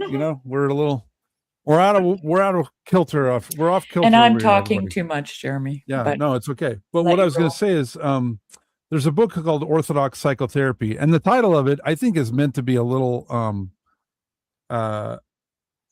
confrontational. It's definitely like, because a lot of like people who are coming into Orthodoxy are like, what? yeah. This is, what is this kind of trying to and he's just like, no. Look, and it is written, he is a psychotherapist, but he just said, and he is the book is very good actually, and it's about how we are healed in the church. And he says right at the beginning, he was like, most of my patients are not Orthodox, and I consider my job complete when if they attend a divine liturgy, I'm done. That's it. That's all I have to do. Yeah. My job is to heal them to the point where they can attend a divine liturgy. Right. And same with Orthodoxy, right? He's just like, even my Orthodox patients, I'm trying as quickly as possible to move them through whatever they're moving through and get them back into communion. Right. Because that is the healing bond. It heals you when you don't even know what's happening. Like, it heals you in spite of yourself. That's like, I have a lot of things to do at church, right? So I'm the sound guy, and when they gather the offering, I go back and we gather it all up and then take it to the safe, and I'm on the security team for the parish. That means it's been a really long time since I just stood through a divine liturgy. Right. Yeah. However, You're in it. I probably get more out of it now than I did when I was just standing there because I'm distracted a little bit. Yeah, and you're like because my brain is not sitting there trying to analyze it all. Yeah. I'm just participating in it when I have a chance and when I have, and most of the time I do. Most of the time I'm not engaged. I don't have other things to do. But it's like I can't fully surrender to being caught up in prayer, right? I have to be. It's been perfect for me because I need to stay grounded because my tendency is to, right, go into rarefied air where you see things that can make you crazy, right? Like it's not good because then you start thinking, oh, I got here, right? It's like, no, it's all so bad, right? So like God in his wisdom has given me like 3 different significant jobs at church. And that's why we have babies in divine liturgy. Yeah. This is why, because, there was to remind you that where heaven is, actually, Jeremy, that's how I think of it. It's to remind you where heaven is. Like the divine liturgy is from the book of Revelation. Okay. It's heaven. Right. When you're in the divine liturgy, you're in heaven. Right. And when the baby's Christ is there. crying, when the baby is crying, you're on earth. Right. Okay. Where's heaven? Where is heaven? Okay. It's on earth. Right. On earth as it is in heaven. And this is why I keep hammering on the thing about nature being your teacher, right? Teaching you these principles. Yeah. It's like George MacDonald says in his story about the castle, when the sister saw, the sky touch the tops of the mountains. She saw heaven and earth, and she turned expectantly to see the Father returning home, because he said he would come from the place between heaven and earth. Right. And she had sat at her window, looking out that window forever, her whole life, and never realized she was looking at the place where heaven and earth meet, which is where the Father comes from. So, this is why I like to think about sin as missing the mark, missing the point, right? We look at the sky and we go, oh, that's where clouds are. There's condensation, and this and that's happening, and there's the mountaintop, and, maybe you can climb it one day. They're 2 separate, distinct places. Like Father Stephen Freeman talks about this. It's, I don't remember how he puts it, but, it's like God lives upstairs and we live downstairs. Right. Yeah. No. And right here, this comment. This is the name that the angels said about Jesus, right? Emmanuel, God with us. It's really overlooked. Yeah, no, most of the year, the what would you like, the Orthodox greeting, and the priest will say it in liturgy where he'll say, Christ is in our midst. Right. And then the people reply, he is and ever shall be. Right. And when you're in divine liturgy, that's and where did true. he go, Uli? Uli, sorry. That's my husband. I'm super tired. Where did he go, Jeremy? Like, he ascended. Right. To heaven. So if he's in your midst, where are you? Right. Right. Well, and to something you said earlier where you were saying, they haven't, and you were quoting George MacDonald when saying when they were looking for God, they haven't looked low enough. And it reminded me of this when the first time the Soviet Union sent someone into space, and a person into space. And when he came back, he actually said, yeah, we went to space to see if God was there, but he wasn't there. Yeah. right? Like God was not in space. So you can just let go of that crazy, your crazy childish imaginations. We went there and established with our eyes that God is not there. Right? And you're like, Yeah. okay. Good. Yeah. Yeah. We're so Yeah. relieved. Yeah. Thank you. Oh, that settles it. Well, that settles it. Yeah. Yeah. Well, I think I always think of it like, Oh. for me, I was looking, I don't even know how to explain it. It was like I was looking here the whole time, looking here, here, here, here, and you can't see anything. And then it was like someone was like, "Hold on," and then it was like the whole thing.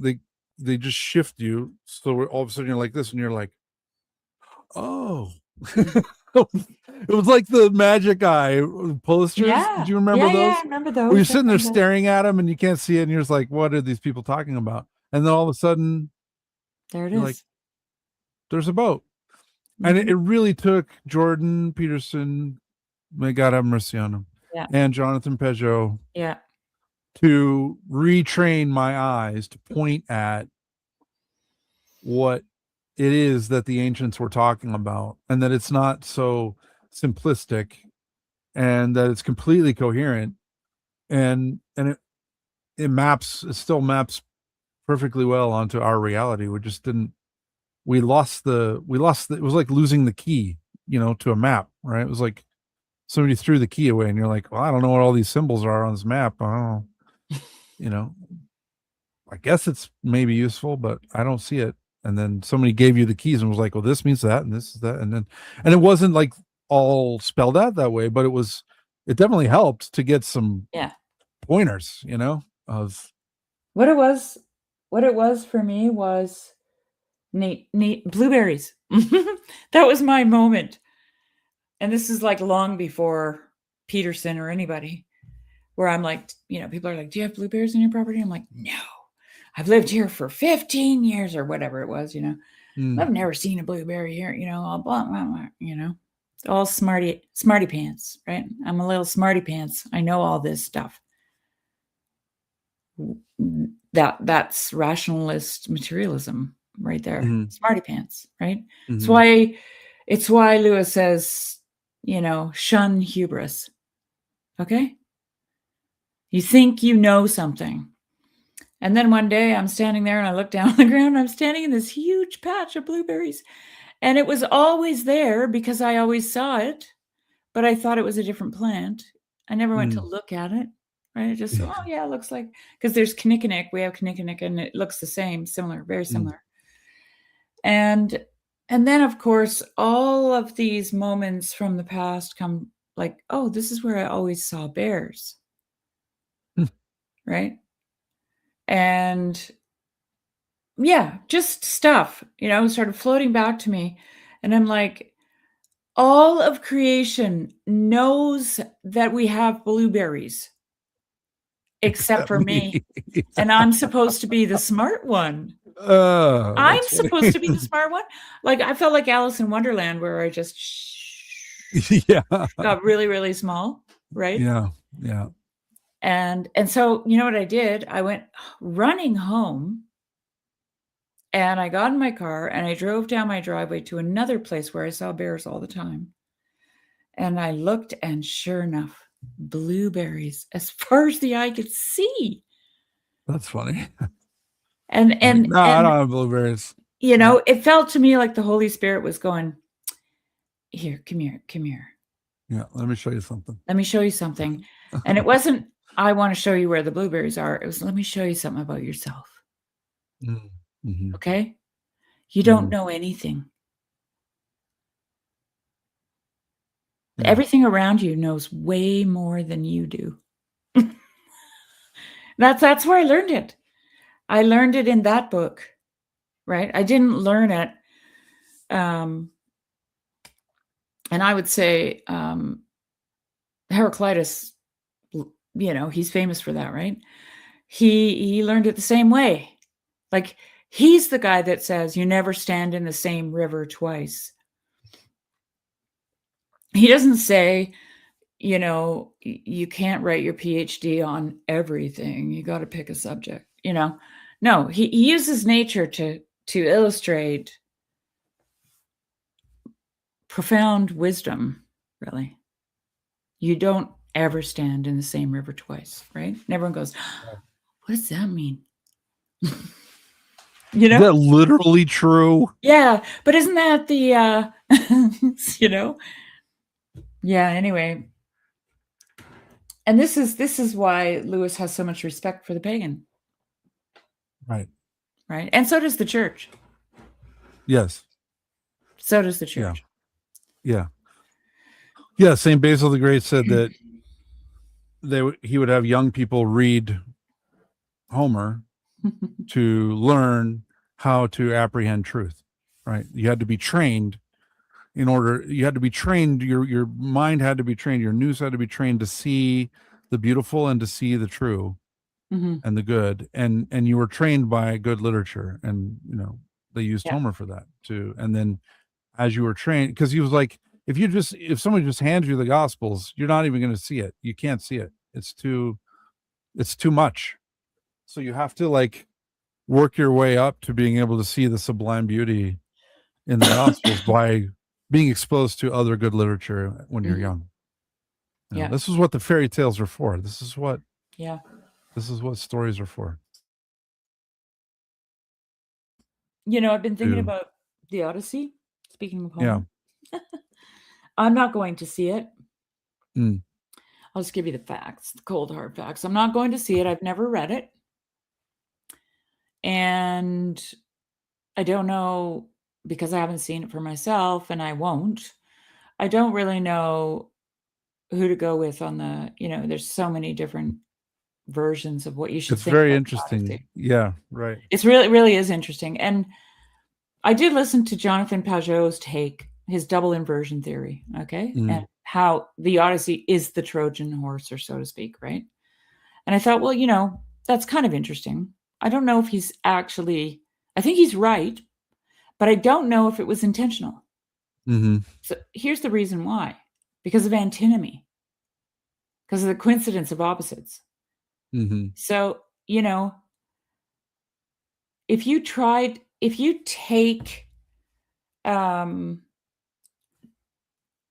truth, beauty, and goodness, right? And you try to invert it so hard that it's a twist and then a twist and then maybe a twist, it might just pop up as being more beautiful. You know what I'm saying? And but you're not everybody's gonna see that. Right. It's those who have eyes to see, right? So the double inversion it's not necessarily an intentional double inversion. It's what reality does because of the coincidence of opposites. You know, the two things come together to produce a pillar and ground of the truth. Right? Like it's unshakable. It's unstoppable. Like you can't twist it enough for it not to pop up, or like a capsized iceberg, and just show beauty on the other side. You know? Yeah. It is what it is. You know? Yeah. Yeah. I have to confess, I did listen to Jonathan's take. I also listened to the conversation with Richard Rowland and Jonathan. Oh, I talking didn't about it, listen to because that. Richard Rowland was not a fan generally. Yeah. I mean, he had some big issues with it. He did see the artistic expression, but I will confess that when I listened to Jonathan talk about it, it felt a little bit like he was falling back into the postmodern art school days, where there's this big wall of text next to the artwork explaining to you how you're kind of a rube, and if you weren't such a rube, maybe you could get some of these references that this brilliant genius is doing, and then you would understand why a banana taped to the wall is just that amazing. And I'm like, you know, no, I'm a simple guy. I'm sorry. I'll just read it again. I Well, I haven't seen the guess what film. My wife and daughter saw it and loved it. I guess what made me think about it in that way, and I haven't seen it, and I won't see it, and there's various reasons why I won't. It's not because I think it's offensive, actually, but I don't even know if I can explain it the way I want to. It's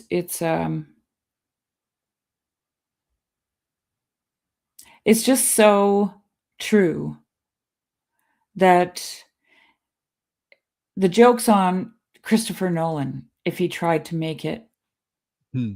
something else, right? Because it's Mm-hmm. not going to fit that shape, the Mm-hmm. shape that he sees, right? The thing that he's trying to Yeah. portray. It's always going to spill out over the boundaries of this post-Christian, post-myth, right? Right. Modern rational materialism.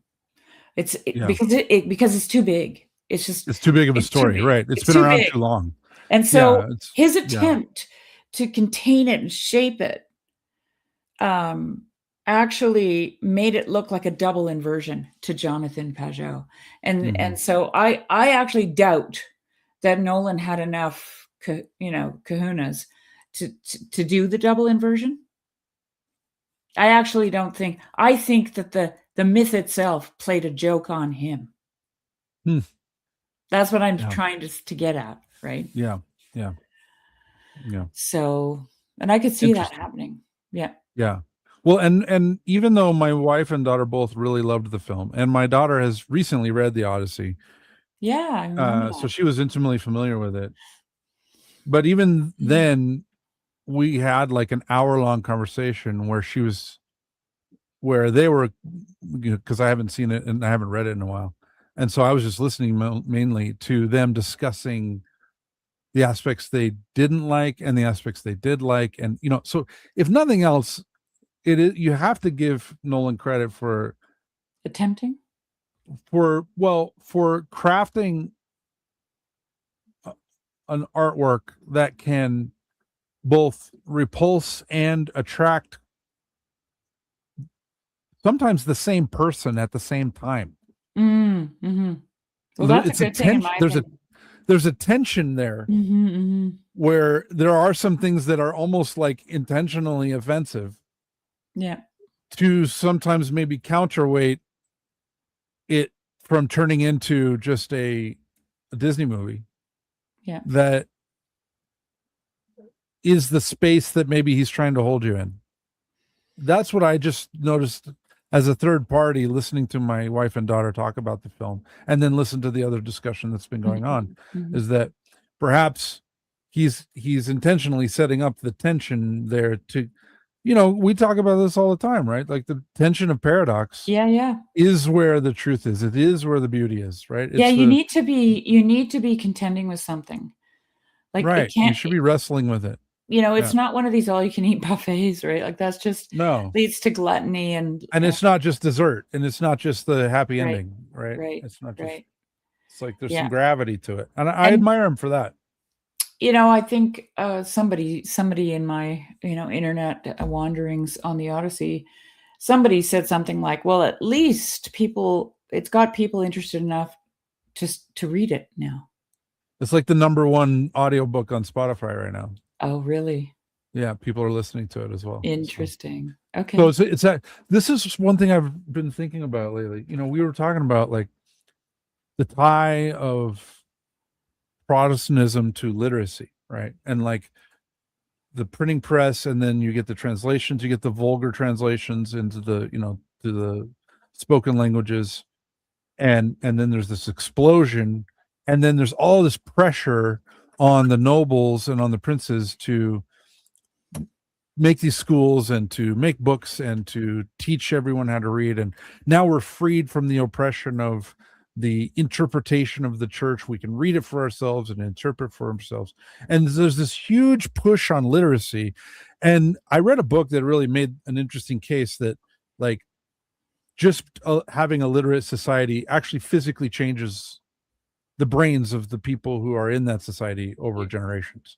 And it makes us it's what makes the Western American culture so unique in history, is that we've had a very high literacy rate for 500 years, and not just America, but I mean, Western, I mean, the European mindset is largely influenced by literacy and Protestantism is definitely married to that literacy. And what's interesting is that I'm hearing more and more stories or more and more statistics about how, fewer than 50% of people have read a book since they graduated from high school. And like 60% of people are functionally illiterate. Like they can read at a fourth grade reading level in America. Now, I think some of this has to do with immigration affecting some of those stats, right? Because they measured in schools, and a lot of these kids are freshly here, English as a second language. Yeah, they're not going to know how to read, right? So I think it's maybe a little bit of a statistics number game going on. But I've also listened to authors saying the same thing, that more and more people are moving to Spotify. More and more people are listening to stories and listening to books rather than reading them. And some of that's because of our hectic lifestyle. We don't, not a lot of people have time to just sit and read anymore. They don't have the attention span, but they can fit it in while they're at the gym. They can listen to a book more. And to me, it feels like a movement away from, this is like a post-Enlightenment movement, back to being pagan, right? Yeah. To tie it back to the early part of our conversation, where these realities, these truths were transmitted to us around the fireplace by our elders telling stories. Like, that's how I grew up. I grew up hearing the stories of my dad and his brothers and sister and my grandparents, like the stories from their childhood and the stories from my great grandpa and my great great grandpa. Like, I know stories from my great great grandpa's life because my family, I come from a line of storytellers. Yeah. And I think we're coming back to that. I think I think that too. But on the other hand, working out at the gym and listening to an audiobook is a pretty poor replacement for sitting around in a dimly lit parlor with the whole family and hearing grandpa tell stories. Or I'll give you that. A campfire. It's a slow movement. It's a slow movement. It's a slow movement, but it's a movement. That's all I'm trying to say. I get it. I thought the same thing. But it is toward orality. It's toward hearing the stories rather than reading the stories. Yes. It's just different, Yeah. I do find myself sometimes, if a book is difficult, I will listen to it and read it at the same time. One of the things I find really, tell me what you think about this. I don't know if you run into it. So I come from a storytelling family. Yeah. And my family would sit around when we got together. Like, when we were together, we told stories, we swapped stories. Right. And when we got older and everybody moved away and we got together, we tell the same stories. Yeah. Remember when did I ever tell you the story of Dad, tell that story. Dad, tell that story. Right. Right. And then the grandkids want to hear it and they're like, oh my God, what? Yeah. I never heard that story before, kind of thing. Yeah. And then I had, what are they? I don't even know what the categories are. My kids were born in the late 80s, like early 80s, late 80s, early 90s. What is that? Millennials? Gen X and millennial. Yeah. Okay. And we're living in the bush with kerosene lamps, and there's not a lot of entertainment. And I'm like, well, did I ever tell you this story? Yeah, you told us that story already. Yeah. And it was, I felt like it came from we don't watch movies twice. I've already seen that one. Yes. Right? Give me something new. It also happens on the internet. Friend of mine in the corner, she said something started really bothering her because if it was more than 2 or 3 days old, she didn't watch it. And she used to do that all the time. She used to do that. She'd watch, 10-year-old Jordan Peterson lectures. Sure. Yeah. Right. No problem. Yeah. Some of the good stuff is the old stuff on YouTube. Yeah. And now all of a sudden it's like, 10 years. No, what? 2 days ago? No, 1 day. Oh, now. Okay. Here we go. Yeah. And it's kind of like potato chips. right? And so Yeah. this The whole idea, urgency and like it you just have feels to like, just need another one, right? Just another yeah, one, a fresh yeah, one, you know? right. And and so I used to get really annoyed when the kids would say that. You already told us that story. I'm like, yeah, well, I'm telling you again. I do the same thing with my kids. I'm like, sorry, it's a great story. I'm telling it Yeah, again. I'm telling it again. My And family is actually really patient because I am a story repeater, but they're very yeah, you patient. come from a storytelling family too. And there's something Yes. interesting about storytelling in that way because the story has been told so many times and people know it. Hopefully they do, because that's really how many times you should say it, in Yes. my opinion. Right. You have to be really faithful to the story. There's a faithfulness that goes with it. That's right. You Right. don't, 'Cause what if I change the ending? What would then my family would lose their minds? or you say, the story always goes, the fish was this big, and then all of a sudden one day you go, the fish was this big, and everyone's like, no. Right. Right. Like you get held accountable. And this is something I know from First Nations when somebody gets, it's a gift, right? Like the elder will choose a storyteller. They'll see, the elders choose, right? Mm, mm. And they give you the stories and you have to say them back and you can't elaborate. Right. You're Right. preserving, you're not But it's also enhancing. something we do naturally. This is what I'm saying. Yeah. You Right. preserve the story, right? And sometimes Yeah. you forget parts. You're Sure. not a great storyteller. And somebody in the room who's heard the story will say, no, you forgot. Yeah. Right. Okay, fill that in. There we go. Yep. Yep. And Yep. keep that story as distilled and perfect to tell down. Like we have a need for oral tradition within our families, first and foremost, within our communities, and then within our larger culture, right? Yeah. And this gets us back to myth because in the Right. end, that's where they come from. Right. The myth is the stories. It's the Right. sacred stories in the myth. We're gorillas in the myth.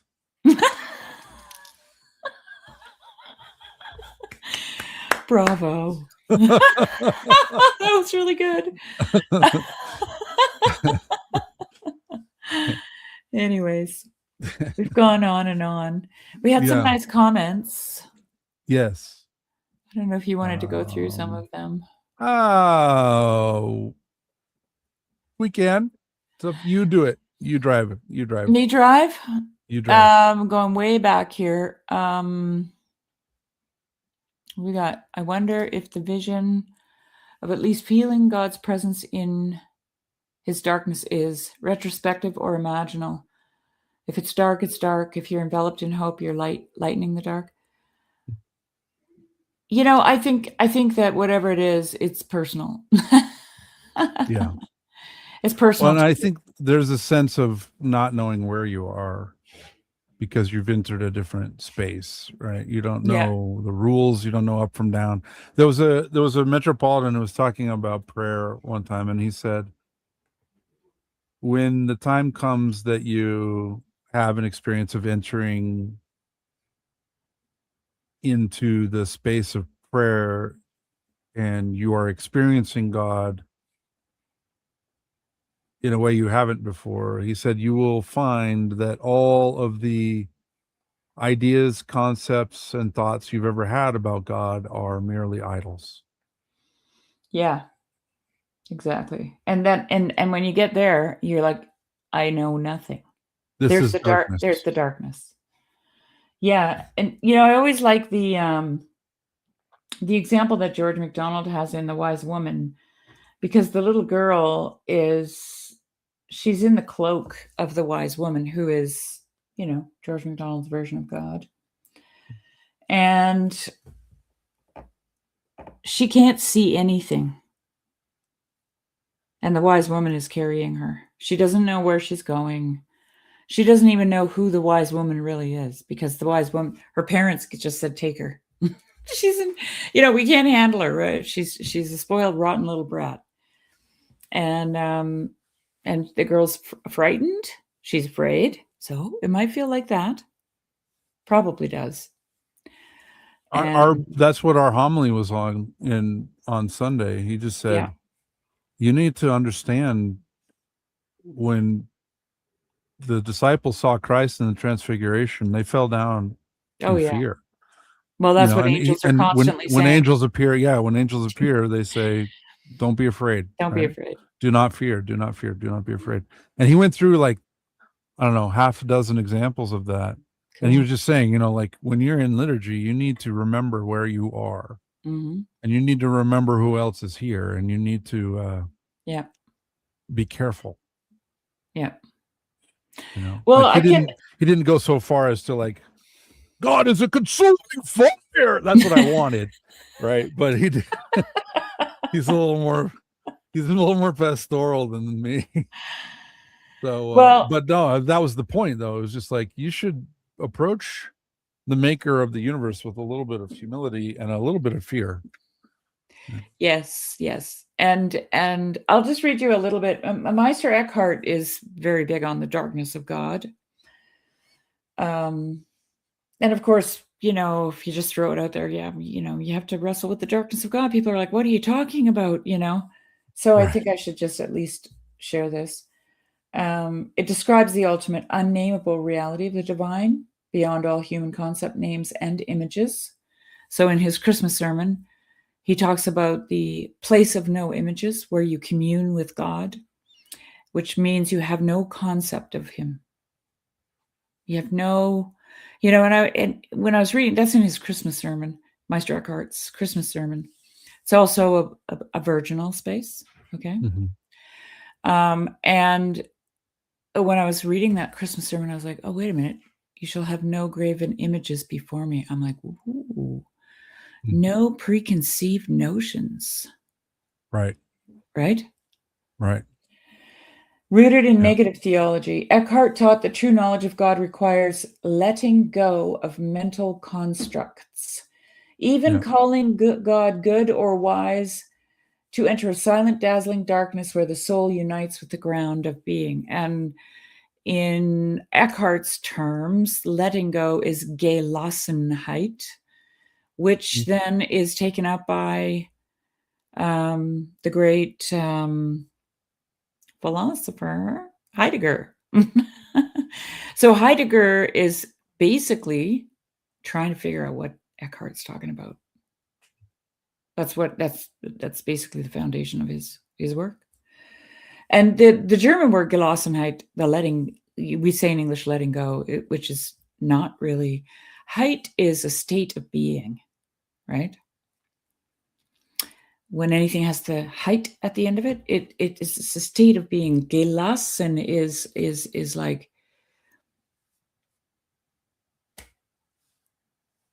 to let, lassen, right? To let, and gelassen is to be in the state of letting be being, something like that. It's a lot bigger than letting go. It's like you have control of it. You don't actually. With you in Gelassenheit, in the German word, I don't personally think you can make that happen. It happens to you, in a place where somehow you desire it. This reminds me so much of Wu Wei Yeah, from Taoism in exactly. Chinese. Yeah, Right. It's action, non-action. That's it. And it's doing without doing. Doing The analogy I always used was the first time I ever went body surfing, and like I just got pounded under this 8-foot wave and I almost drowned because I was just panicked. Oh my gosh. And then, but the first thing I did was like, well, I mean, because I was 18 the first time I ever swam in the ocean. That's a really good example of Gelassenheit, actually, body surfing on a wave. Yeah. And so then the second time I went out, because I was like, well, I'm not going out, like, I'm not quitting this. I have to do this. This is because I'm watching kids. I'm like, okay, I have to do this. So I went back out. I'm kind of stubborn that way. So I went back out, and then I was just like, I could feel the same thing happening. I was right in that space where the wave's about to crash. And I was just like, I took a big breath and I was just like, just relax. And I just rolled with the water tumbling, and I had a lung full of air, so it was fine. And then I found myself on my hands and knees as the water's washing back, on the sand, and I'm just like, Wow. that's Wu Wei. Yeah, there it is. That's great. But we spend most of our life panicking. Yeah, I'm just going to scroll past a bunch here because there's so many. Sure. Yeah.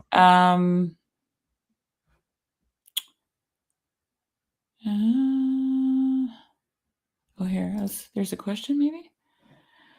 Don't think your parable of work teaching you how it is to be done is the same as human religious belief. I don't know. I disagree. Yeah. Of course, because I was the one who said it originally. I think I would too, actually. Because, well, and I'm going to go with just from growing up with my grandparents. Okay, so my grandparents grew up LDS. My grandmother was the first cousin of a guy who's now the president and prophet of the Church of Jesus Christ of Latter-day Saints, the Mormon Church. Like, he's the leader right now. Okay, that's my grandma's cousin. So she knew about religion. Okay, but she didn't learn it from him. She learned it from growing up on a farm. And she learned it by I've talked about this before. You probably haven't heard it because it was a long time ago, but her life was lived by the calendar of the changes in nature. This is what Sherry was talking about earlier with being tied to nature again. So I would come home from school and she's like, today is a beautiful day. I was like, why is that? She goes, today was the first day I saw a robin in the spring. It was like the first spring robin. And then there was the first buds on the trees. And then there's the first, the first cricket. She heard the first cricket. And then and it's this whole list of her feast days. Yes. Where she noticed the first. And then you go through this beautiful season of the summer, and then you start having the season of the last. Yep. Is the last the last the last of the cabbage from the garden, the last of the the last of the carrots, and we actually would cover our carrots with hay and plastic and then dig them up in the winter. So we had the last of the carrots in January, right? And this is the last carrot, right? And this is the last potato from the garden. This is the last jar of salsa that we made from or this was the last. I saw the last marigold died. But you know why that's so important? Can I say? Go ahead, yeah. I just want to say why that when you say this is the last jar of salsa, this is the last carrot, this is the last potato, because they're actually harbingers of work to come. Yes, right. That's what it is. It's not like fear of not having enough. It's like, we're almost there, and soon we'll be planting carrots, planting potatoes, making salsa, blah, blah, blah, blah, right? Because this thing just keeps going. So when you're at the last, you're almost at the first. So my grandparents, yes, exactly. That's right. Because it is this. And so to land the plane, my grandparents learned what it means to be religious and what it means to be in harmony with their surroundings, which I would say is the highest form of religion, by living in by just learning how to be harmonious in where they were, in their place. Yeah. Right. Like that. Religion is not a list of propositions, and it's not, a book of theology that you read from a church father. It's just not. Religion. Like there's a big problem with a lot of young guys coming into the church, and they read their way into orthodoxy, but they don't get along with their family. And it's like exactly backwards. Yeah, yeah. And so anyway, I would submit that we were meant to work by the sweat of our brow. Like that is God ordained. We were meant to make things with our hands, and making things with your hands will teach you patience. It will teach you virtue. It will teach you beauty. It will teach you discipline.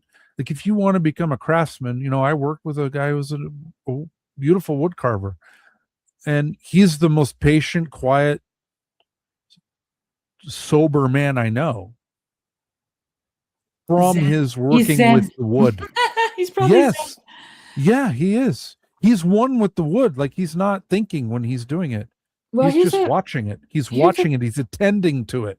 I was watching a guy. He actually had a rando with, and I spoke to him personally because he lives in Vancouver, and I had this dream of doing like a retreat on my farm, but not where people sit around and listen to somebody talk, but Yeah. we actually have workshops where we learn how to handle things and do things, right? Yeah. Of course, I just couldn't bring it to fruition because it involves lots of money and lots of organization. I just don't have time.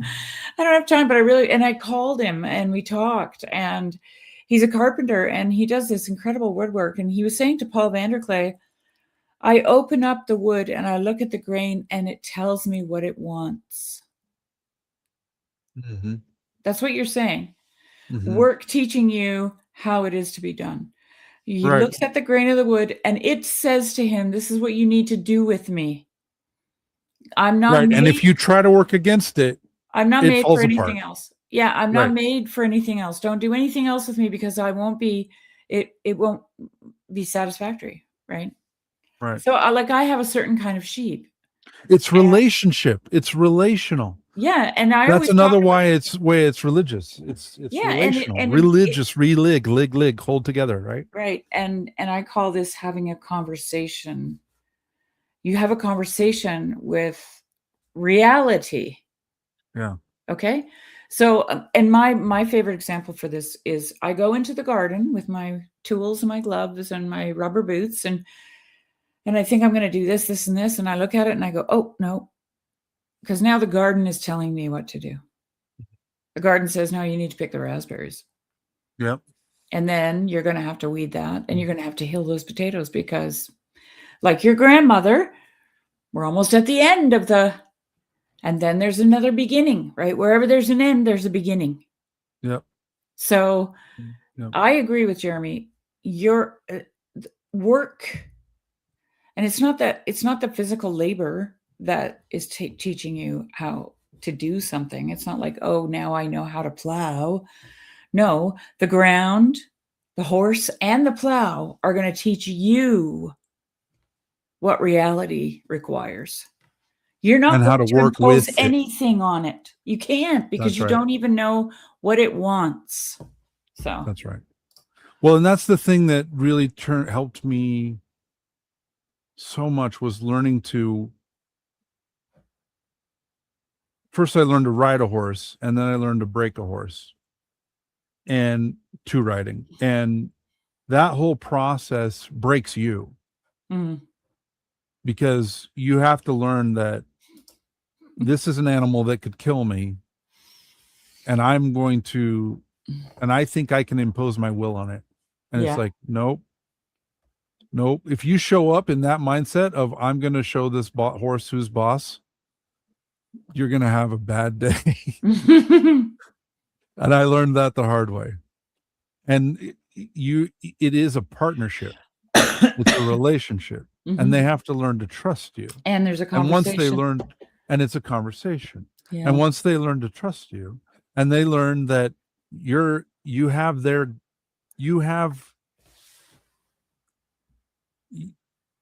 that it can be good for both of you. Yeah. If you work together, then they will work with you. But that just takes a while. And it doesn't happen the first time or the second time or the third time. It just takes time. And all of these things were such beautiful, important lessons that I then summarily forgot as soon as I left the farm, and then spent another 30 years to try to remember. I think we should call it, but I want to tell a little story that's just amazing to both my husband and I. So good. I went out to we have a wall tent out here and we have to replace it this year. So there's a number to call the company that made it on it. And so I went out there to look at this number and I'm like, oh crap. And there's a big wasp's nest right above the door on the canvas. They're not going to wreck anything, but I couldn't open the door. Like if I move anything, they're going to be like, right. Yeah. So I went back to the house and I said to my husband, there, by the way, if you go into the wall tent, make sure you look up because there's a huge wasp's nest there and they'll get you if you open the door. And so he went out later that day and he just took a stick and he knocked it down. And then we had to go like a week later, we had to go do some measurements. So him and I go out there and I haven't been back to the wall tent. He hasn't been back to the wall tent. Okay. And he goes, did you clean up that wasp's nest? And I said, no. He goes, well, it fell right there. And it was a mess. And there was nothing there, okay? And then we look, and the whole nest is that we have a boot tray out there. It's built onto the boot tray. And here's the deal. I actually had gone out a couple days after he knocked the nest down, and it was on the boot tray. And I said to him, I saw that. I said, actually, I thought you put it on the boot tray. He goes, no, I didn't put it on anything. I just knocked it down and walked away because, I didn't want to get stung. Right. And it landed right below. And it was a huge mess. And anyway, they put it on the boot tray, Jeremy. And you know how you see these like cartoons of a beehive with a little door? Yeah. Right. That's how it was. It was upside down. It was sealed to the boot tray. There was not a scrap of wasp paper, like nest paper, anywhere where it fell. It was completely cleaned up, and they had a little door in the front. And they're still out there. Unbelievable. Wow. I'm like, did they lift that hole? Like, did they lift the whole I know. Yeah, who knows? I would have loved to have seen it. That's wild. Wow. That's crazy. Yeah, Really? then now they've kind of earned their spot. Now we're like, all right. You can have it. You can have the boot tray. We don't need it for a while. No, you're good. Yeah. Unbelievable. Wow. Yeah. We won't be needing to move them anytime soon, but yeah, it's just gorgeous. Yeah. So, well, this was fun, Jeremy. And it was. I'm glad we're back in the saddle. This is, I think, a new record for live viewers. We've got 22 people watching right now. God bless you. Thanks for watching, everybody. Thank you. We're glad you're here. We're grateful that you came and joined our little show. We hope that it's worthwhile for you. I definitely know I missed it, and I'm grateful that we're back. And I'm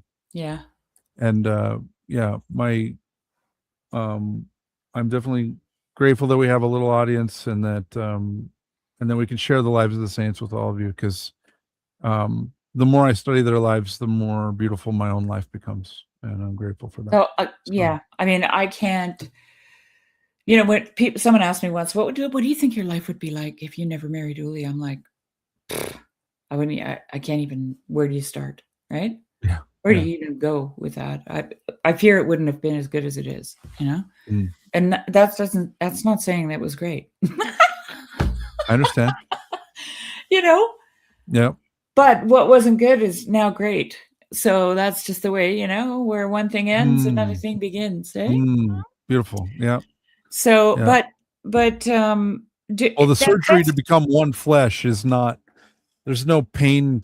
There's no sedative. Yeah. For that surgery, right? I didn't mean to cut you off, but it's just. No, it's true. But that's how I feel about Lives of the Saints. Like when I got into this, I think we're 2 years. Uli, why am I calling you that? Good God, I'm so tired. I know. I can actually. Jeremy. I got a reminder on the Discord that we've been friends for 2 years. Yeah. And I'm like, have we been doing Lives of the Saints that long? I don't really know. Maybe you know. What I can do is AI knows. Oh, yes. Because it goes back to I actually fed the Grail Country stuff in there too. Oh, wow. But yeah. It's We were on Grail Country before. Yeah, we were on Grail Country for a while, and then we came over. Yeah.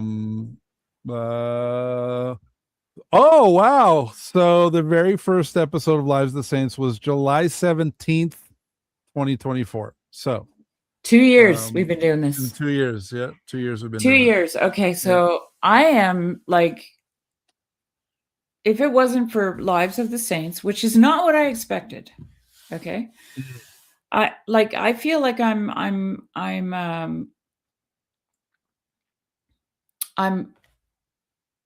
understanding what myth is. I'm understanding what story is. I'm understand like, and it's all, you could read Lives of the Saints and you could try to be pious, which I think Lives of the Saints would very summarily rid you of very quickly if you really gave it your all. Scrupulosity. Yeah, like piety is not, that's not what it's about. No. It's not about piety. It's about understanding. I'm always stealing from Tolkien now, this line, the inner consistency of reality. Right. And so like, and I couldn't have gotten here this quickly, let's say, in 2 years' time. And I feel like I'm just like tip of the iceberg stuff here. I couldn't have got there without Lives of the Saints. And so, and of course, that opens a whole other can of worms for me, because it's like, okay, so why does the church ask me to read this, Jeremy?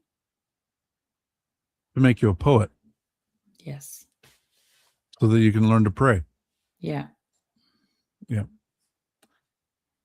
And that's beautifully well said. And I was just going to say, the very first episode we did included the lives of Saint Marina, the great martyr, Saint Mary Magdalene, and Saint Simeon, the Fool for Christ. I want to share a story I heard about Saint Marina in the next episode of Lives of the Saints. We won't do it tonight, but there was this beautiful story that I heard of Saint Marina, and that actually inspired me to cry out for help to Saint Marina, and she answered our prayers as a family. So I will share that story in the next episode. Okay. Of Look forward to Lives that. of the Saints, Saint Marina. So, but I'll pull out some British and Celtic saints. I've got some great collections. I'll put together some good stuff and scan it all in so we can read it on the screen. Yeah. I just want to put my request in for Saint Ansgar. Okay. We'll do that too. Saint Ansgar. Yeah. Okay. Sounds good. All right. Thank you all for joining us. Yes. Thank you very much. Thanks, everybody. God bless you. We'll see you next week, God willing. Yep.